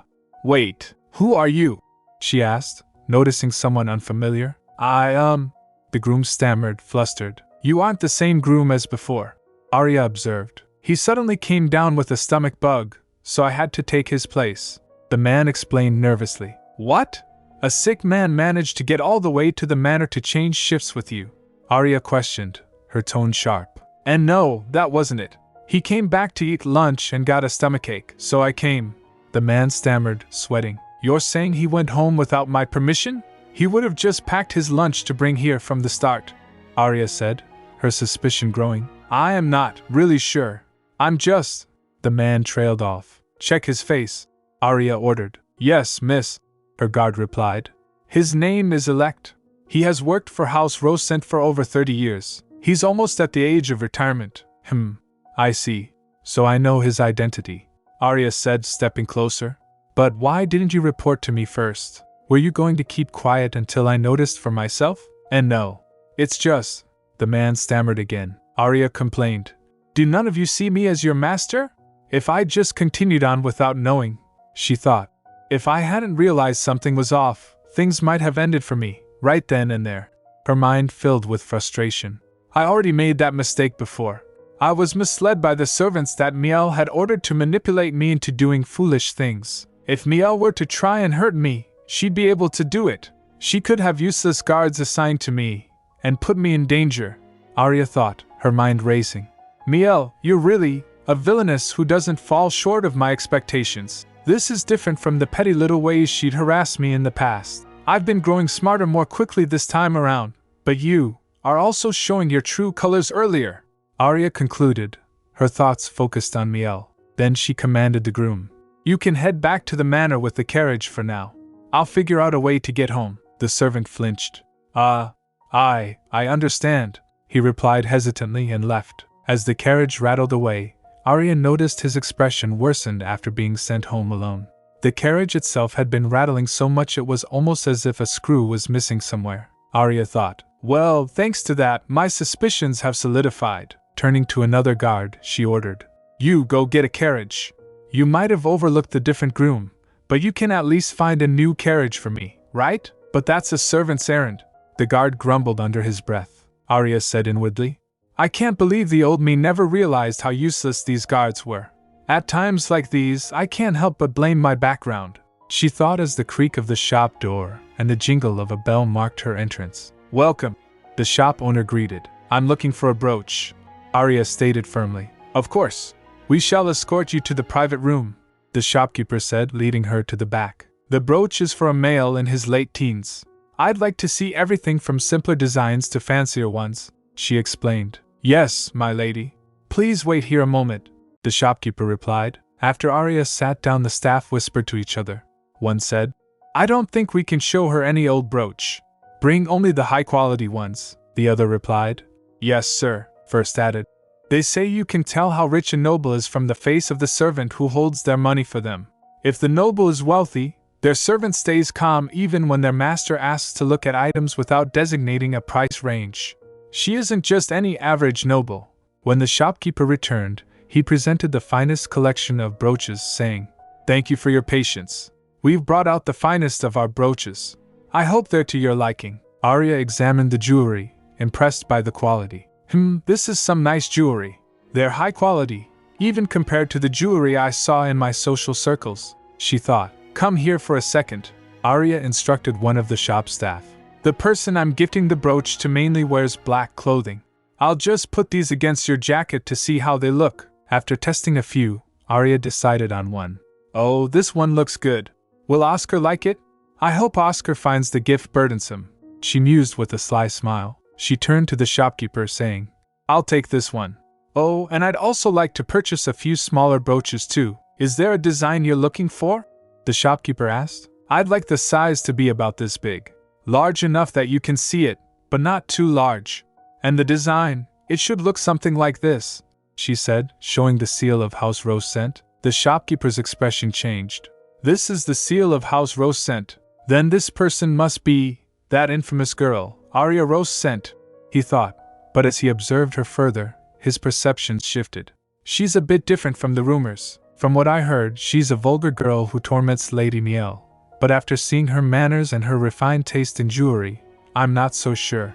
After Arya gave him the design, he asked, How many do you need? 5 brooches, Arya replied. Then the crafting will take around a day, the shopkeeper said. That's faster than I expected. Please send it to my home by tomorrow with the other brooch I purchased today, Arya instructed. Yes, my lady, the shopkeeper said. Other staff member presenting a form to Jessie asked, Please sign here. Then shop owner asked Arya, Would you like me to send you stationery to go with these gifts? Oh, I was just about to ask you for that. Thank you, Arya replied. We'll be delivering these to your estate tomorrow morning. And this is a small gift for you from us, Lady Arya Rose Scent. I hope it's to your liking, the shopkeeper said, handing her a sapphire necklace. Ooh, it's a sapphire. I do like a service-minded person, Arya thought. Then she said, Jessie, help me put this on. Yes, Miss Arya, Jessie replied as she adjusted the sapphire on her. It's not bad. Thank you, Arya said, inspecting the accessory. Then she asked, Are you the owner of this shop? Yes, the shopkeeper replied. I'll come by here more often, Arya stated as she prepared to leave. He replied, Thank you. I will let you know when the carriage arrives, so please rest in here in the meantime. As she waited for the carriage, the guard noticed the mood in the shop felt slightly tense. Go find a carriage, Arya instructed the guard. He asked, flinching. Pardon? I said a carriage, Arya repeated with a sharp glare. Yes, of course, the guard stammered before quickly leaving to complete the task. Then Jessie leaned in, saying, I'll ask the staff to bring refreshments, Arya replied. All right. You don't have to return until they're ready. After Jessie left, Arya sighed in relief. It's comforting that Jessie knows what to do without me telling her. I almost bullied her like I did before, she thought. Her mind drifted to the events of the day. An unfamiliar groom, a rattling carriage, a guard who was clueless, and another who was slow to react. Then she stood up and went to the window. She opened the window and looked down at people in streets. I used to wear clothes like that before. No, my clothes were probably worse, she thought as chatter and murmurs continued on street. She remembered. Everything Mother earned would go back into her work, so I couldn't do anything about it. Well, we rose in social class thanks to that. I got a chance at a new life after crawling out of the gutter, so I won't let you ruin things, Miel. No matter what, she thought fiercely. I will decorate those palace walls, with Miel's head, then Kane's next to it, and the Count's too. It'll be lovely. Arya mused darkly. A treason charge should be the fastest way to kill off the entire family. Her thoughts were interrupted as she spotted someone familiar.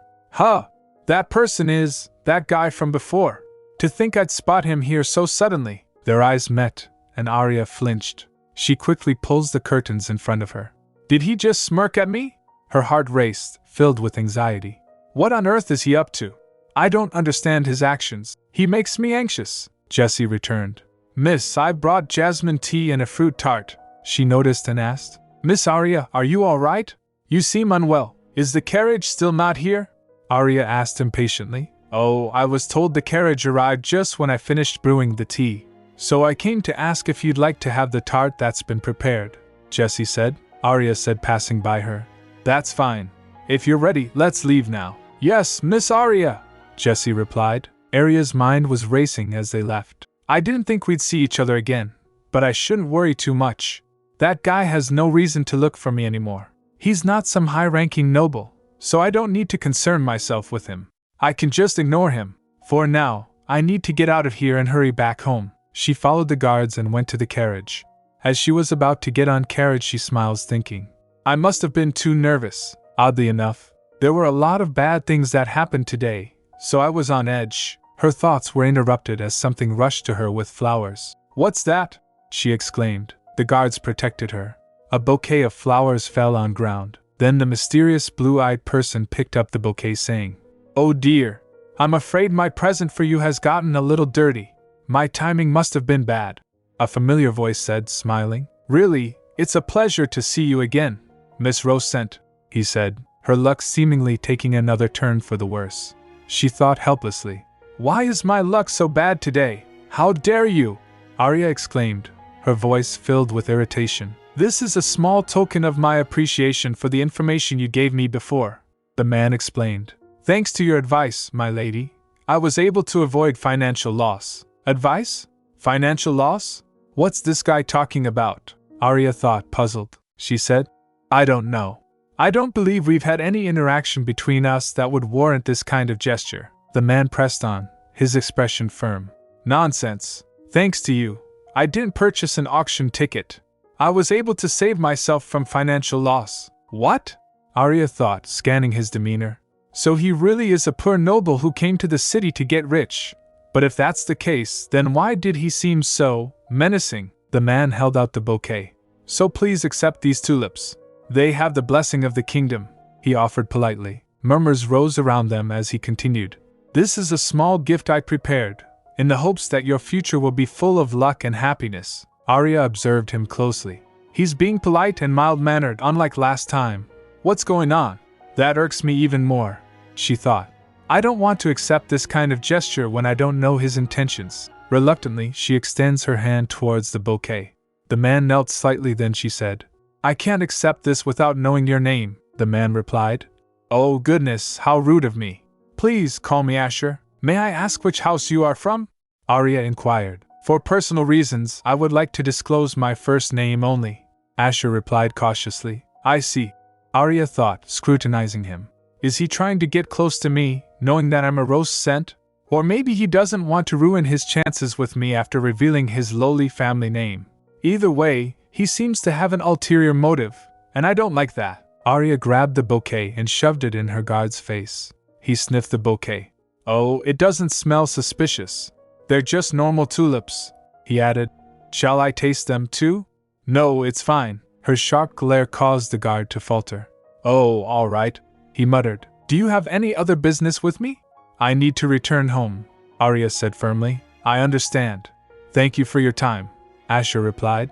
If it's all right, may I kiss your hand to bid you farewell? No, Arya replied bluntly. Oh dear, it seems you are quite a cold person, Asher said, his tone light. You needn't be so wary. It is only a symbol of my gratitude, Arya interrupted coldly. Aren't you the one who is coming on too strong? It's quite a stark contrast from how you behaved last time, Asher apologized, his tone sincere. I apologize for my actions that day. It was a very important matter for me, so I was a little on edge. I see. Then I'll be leaving now, Arya said, turning away. I definitely don't like this guy, she thought as the sound of her heels echoed with every step. Suddenly, she stumbled and the bouquet fell on ground. While trying to control herself, she accidentally stomped the bouquet. All thought it was all an act. After that, she said mockingly, Goodness, what shall I do? The flowers are ruined. Asher burst into laughter. Those tulips aren't befitting of you anymore, so it would be better to throw them away, he said, snickering. She said sarcastically, Then may I leave that to you? Of course, Asher replied with a laugh. As the carriage rattled away, Arya thought, I was expecting him to look angry, but he laughed after seeing me stomp on his flowers. Who on earth is he? And what's he planning? Why is he acting friendly towards me all of a sudden? Ha! Forget it. This isn't the time to obsess over trivial matters, she sighed. At evening, Arya inquired about the changing of groom. She received unsettling news. What? He's been hospitalized? She asked, surprised. Yes. When he was driving you this morning, he was fine, but after lunch, he suddenly felt pain in his stomach. I was told he was at a hospital close by, so I went to see him, her guard explained. According to the doctor, he has food poisoning. Food poisoning in this cool fall weather? Arya asked skeptically. Yes. From what I hear, he ate his wife's leftovers and got sick. Oh, but his wife was fine, the guard clarified. Arya said. I see. Oh, and I also checked something else, the guard continued. According to the carriage keeper, there were a few parts missing from the carriage that Elect brought. He said that riding in that broken carriage would have been quite uncomfortable. So even the carriage keeper said something like that. Good work, John. That's just the testimony I was looking for. You're truly an exemplary guard, Arya complimented. I'm much obliged, my lady, John replied enthusiastically as Jessie handed him a little prize. My duty is to be of service to you, Miss Arya. Now I'm certain, Arya thought. Miel probably did this because of Oscar's present to me from this morning. Taking Oscar from you is the right thing to do. Instead of trying to win back the heart of the person you love, you're quicker to be jealous of the other girl, and choose to feel momentary satisfaction from harassing the other person instead. Unlike how you were in the past, I can see that you're being led by your emotions and causing trouble. You're steadily becoming crazy. Eventually, you will take my old path, and I will take yours. Arya's eyes narrowed. But this is all circumstantial evidence. Most of the people in this house still favor Miel. Rising to her feet, Arya thought. First, I'll take care of those who contributed to my downfall. She went to her mother's room, who was sleeping. She woke her up. Her mother said, waking up. What's going on? It's nothing much. But I thought I should tell you, since this happened within our household. Arya began. I was almost in a serious accident, her mother asked quickly, rising up. What? An accident? There could have been a carriage accident. I guess you and I still aren't welcome in this house, mother, Arya murmured. Later her mother gathered all the servant and commanded. When my husband isn't here, I am the master of this house, she added firmly. The sudden motion startled everyone. What's going on? What's she doing? Voices murmured throughout the room. And yet I didn't hear a thing about this, Countess exclaimed, tapping her fan impatiently. The groom, Yagi, left his post without permission, and Elect. Her anger grew. I hear you went to pick up my daughter in a broken carriage that could have caused a serious accident, without even reporting to me first, she shouted. Elect stammered nervously. I was informed of the shift change quite suddenly, so I must have taken the wrong carriage in my hurry to leave. Then, are you saying it's the carriage keeper's fault? Countess demanded. That can't be true, madam, the carriage keeper replied, panicking. Broken carriages are stored in a separate location. They're kept at a place far away from the main house. This is a fact that everyone knows, mother, Arya interjected. The butler is the one who instructs the servants. I can't be sure, but perhaps. The butler stepped forward, clearing his throat. I've been working at this house for 30 years, he began. But I'm embarrassed to say that I didn't know anything about this incident until just now. Murmurs spread through the room as the butler continued. It is my job to manage all household affairs, and yet, I am deeply sorry. I presumed that everything had already been reported and all permissions were already granted. It is my fault for not checking again. He bowed deeply. I humbly apologize. Whispers filled the air. How did the butler make such a mistake? He's usually a very meticulous person, someone murmured. Arya thought to herself. Should I come to his rescue? It would be bad to punish someone so widely respected by the servants. She stepped up saying, he has always been efficient with the way he handles his work. I don't think there is any reason to find him suspicious.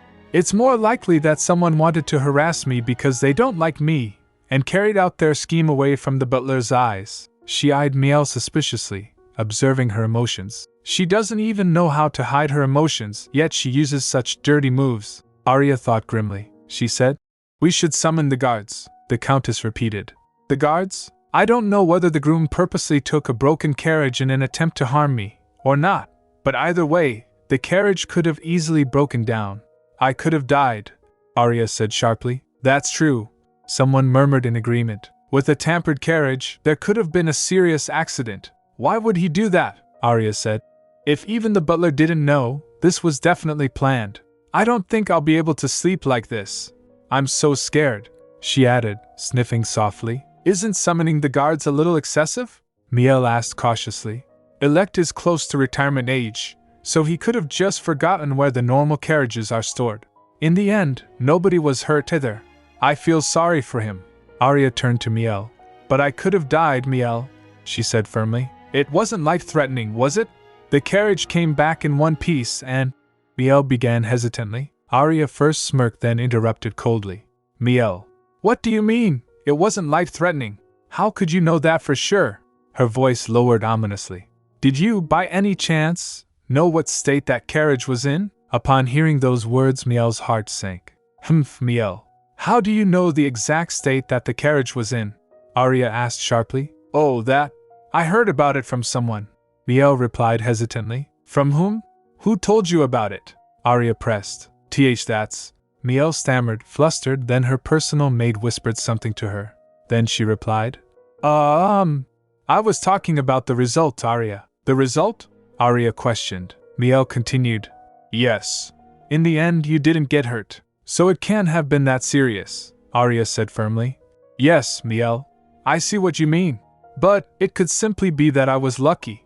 If a wheel had dislodged, the carriage would have tumbled across the road, and I wouldn't be here right now. That's true, but that's just hypothetical, Miel replied nervously. Oh, if something like that had happened to you, Miel, Arya exclaimed, clenching her fists. If I'd heard that you rode home in that broken carriage, even if you stood before me unharmed, I'd be so afraid that you might get in an accident like that in the future. That your next carriage might break down. I'd worry about it every time you went out. Oh, I'd be so… Arya paused, her emotions overwhelming her. She dashed to her mother's embrace. She then said, I don't want to imagine such a terrible thing happening. I'm sorry. Perhaps I'm worrying too much. But just thinking about it makes my blood curdle. What happened to me was scary, but it thankfully ended without turning into a tragic accident. Right, Miel? Yes, Miel replied quietly. Then I think we can ask Mother to make a fair and wise decision on the matter. Don't you agree? Arya said, her tone steady. She thinks in her mind. Of course, Mother will take my side. Go ahead and answer me, Miel, Arya said in her mind, smirking. Your poor old servant is trembling over there. Now cast away the man who only did as you ordered. Show him just how rotten and powerless you are. I suppose you're right, Miel said, her voice dropping. Gosh, poor elect, someone murmured. Should we call the physician? Another whispered. What should we do? Voices murmured throughout the room. Later at the dining table. Where's Miel? Someone asked. She isn't feeling well, so she said she will eat in her room, came the reply. All right. Miel keeps eating in her room as of late. I worry for her health, Arya said with a sigh. She thinks in her mind. Well, I'm sure just the sight of my face would make her sick. She's been in a bad mood for a while, but she probably feels especially terrible today. Then her mother said, yawning. It would be nice to see her face when I announce my decision later. Then Arya asked, Did you sleep well, mother? Countess replied, I did. Arya thinks to herself, even if the likes of you try to mess with me, I have 10 more years of experience going around the social circles. Though I was stupid and got beheaded in my previous life, none of that matters anymore. Arya hummed while eating. Then the butler came and informed, Miss Arya, someone is here from the jeweler's. I've told him to wait at the front door. The butler was smiling. Oh? Arya smiled looking at the butler. She thinks, his attitude towards me changed this much, just because I defended him yesterday. I had a hard life before simply because I couldn't handle things like this, she said. It seems my return gift for Lord Oscar has arrived. Oh my. Go and fetch it then. Though it's about time for the servants to gather, her mother said. Yes, mother. I won't be long, Arya replied. She greeted the jeweler. Hello? Please check the state of the items you have ordered, he said. It's perfect, thank you, Arya replied. She observed looking at them. There was no need to make these so well, but it feels like they've put in effort, which is nice. There is a letter inside from the owner, thanking you for your purchase. The jeweler added, Send him my thanks as well, Arya instructed. Good. Yesterday was exhausting, but I think today will be a wonderful day, Arya thought. A few moments later her mother announced to the servant, After a night of careful deliberation, I have come to a decision. The groom-elect is fired from his position at House Rosent. Gasps and murmurs spread through the room. Countess continued, And Yagi, who left his post without permission, will be demoted from groom to stable cleaner. What? That senior servant will clean the stables? Wow. Then does that mean we're his seniors now? Can we boss him around? Someone exclaimed. You scoundrels! You haven't even been working here that long! Yagi shouted angrily. To think they're assigning him petty work that's normally given to younger newcomers. Someone murmured. Miel staggered upon the announcement. She said, I'm not feeling well, so I'll head upstairs. Miss Miel is white as a sheet. She must have been worried all night, like Miss Arya mentioned yesterday. Someone whispered. Miel! Go on up then. You've been looking pale since last night. You should rest, Arya said gently. I'm sorry you had to worry over me. But thank you. Oh no, Arya. It's something I should be concerned about, Miel added. Then if you'll excuse me, she said, heading upstairs. One moment, Miel! Arya called out, causing Miel to jolt in surprise. Jessie, will you bring me the necklace that came from the jeweler's earlier? Arya asked. Yes, miss, Jessie replied. It might be a bit odd to give you this right now, but I noticed you've been unwell lately, Miel. You're always taking your meals in your room, so I never get to see you. And since you're still ill, I'm not sure when I'll be able to see you next, Arya said, stepping closer. Jessie handed Niels's maid a box. The maid looks towards the head maid and she nods. Arya said, Open it. It's a present from me. Goodness! The maid exclaimed as the necklace sparkled brightly. Arya said warmly, I borrowed your dress a while ago, and I still haven't thanked you properly. I'd be grateful if you could accept this as a symbol of my appreciation. Wow, someone whispered.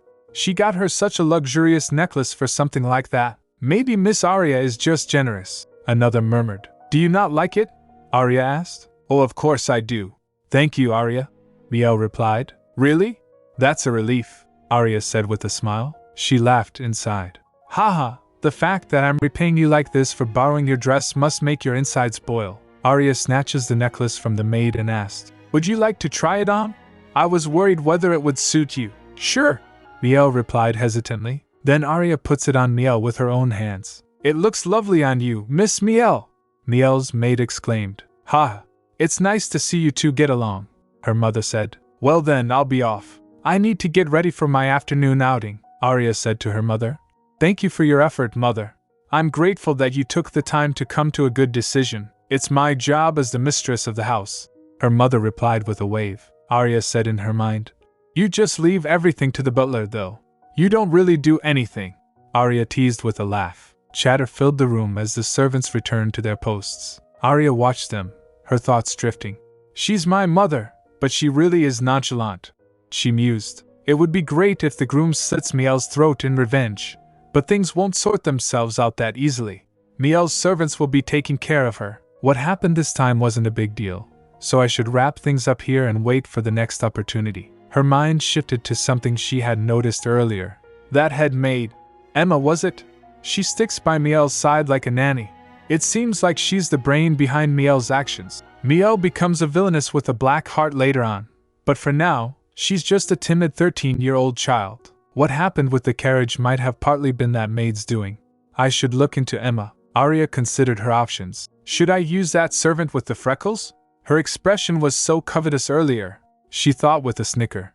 If Emma was involved in this incident, she probably had something to do with my death that day. She felt chills remembering that day. Her gaze shifted to the object that had saved her life. The hourglass sparkled as she held it. When I look at this hourglass, I feel a little more at ease, she thought. A knock at the door interrupted her thoughts. Miss, the delivery man is here, Jessie informed her. Oh, that was quick. I'll finish my letter quickly, Arya replied. She reached for the stationery from the jeweler's. He gave me 5 whole pages, when I don't have that much to write to begin with. Thanks for the gesture anyway, she thought. She began writing. Dear Lord Oscar Frederick, your gift in response to my handkerchief was so generous that I do not know how to repay you. Please take this gift as a symbol of my gratitude. Arya Rose sent. She then instructed.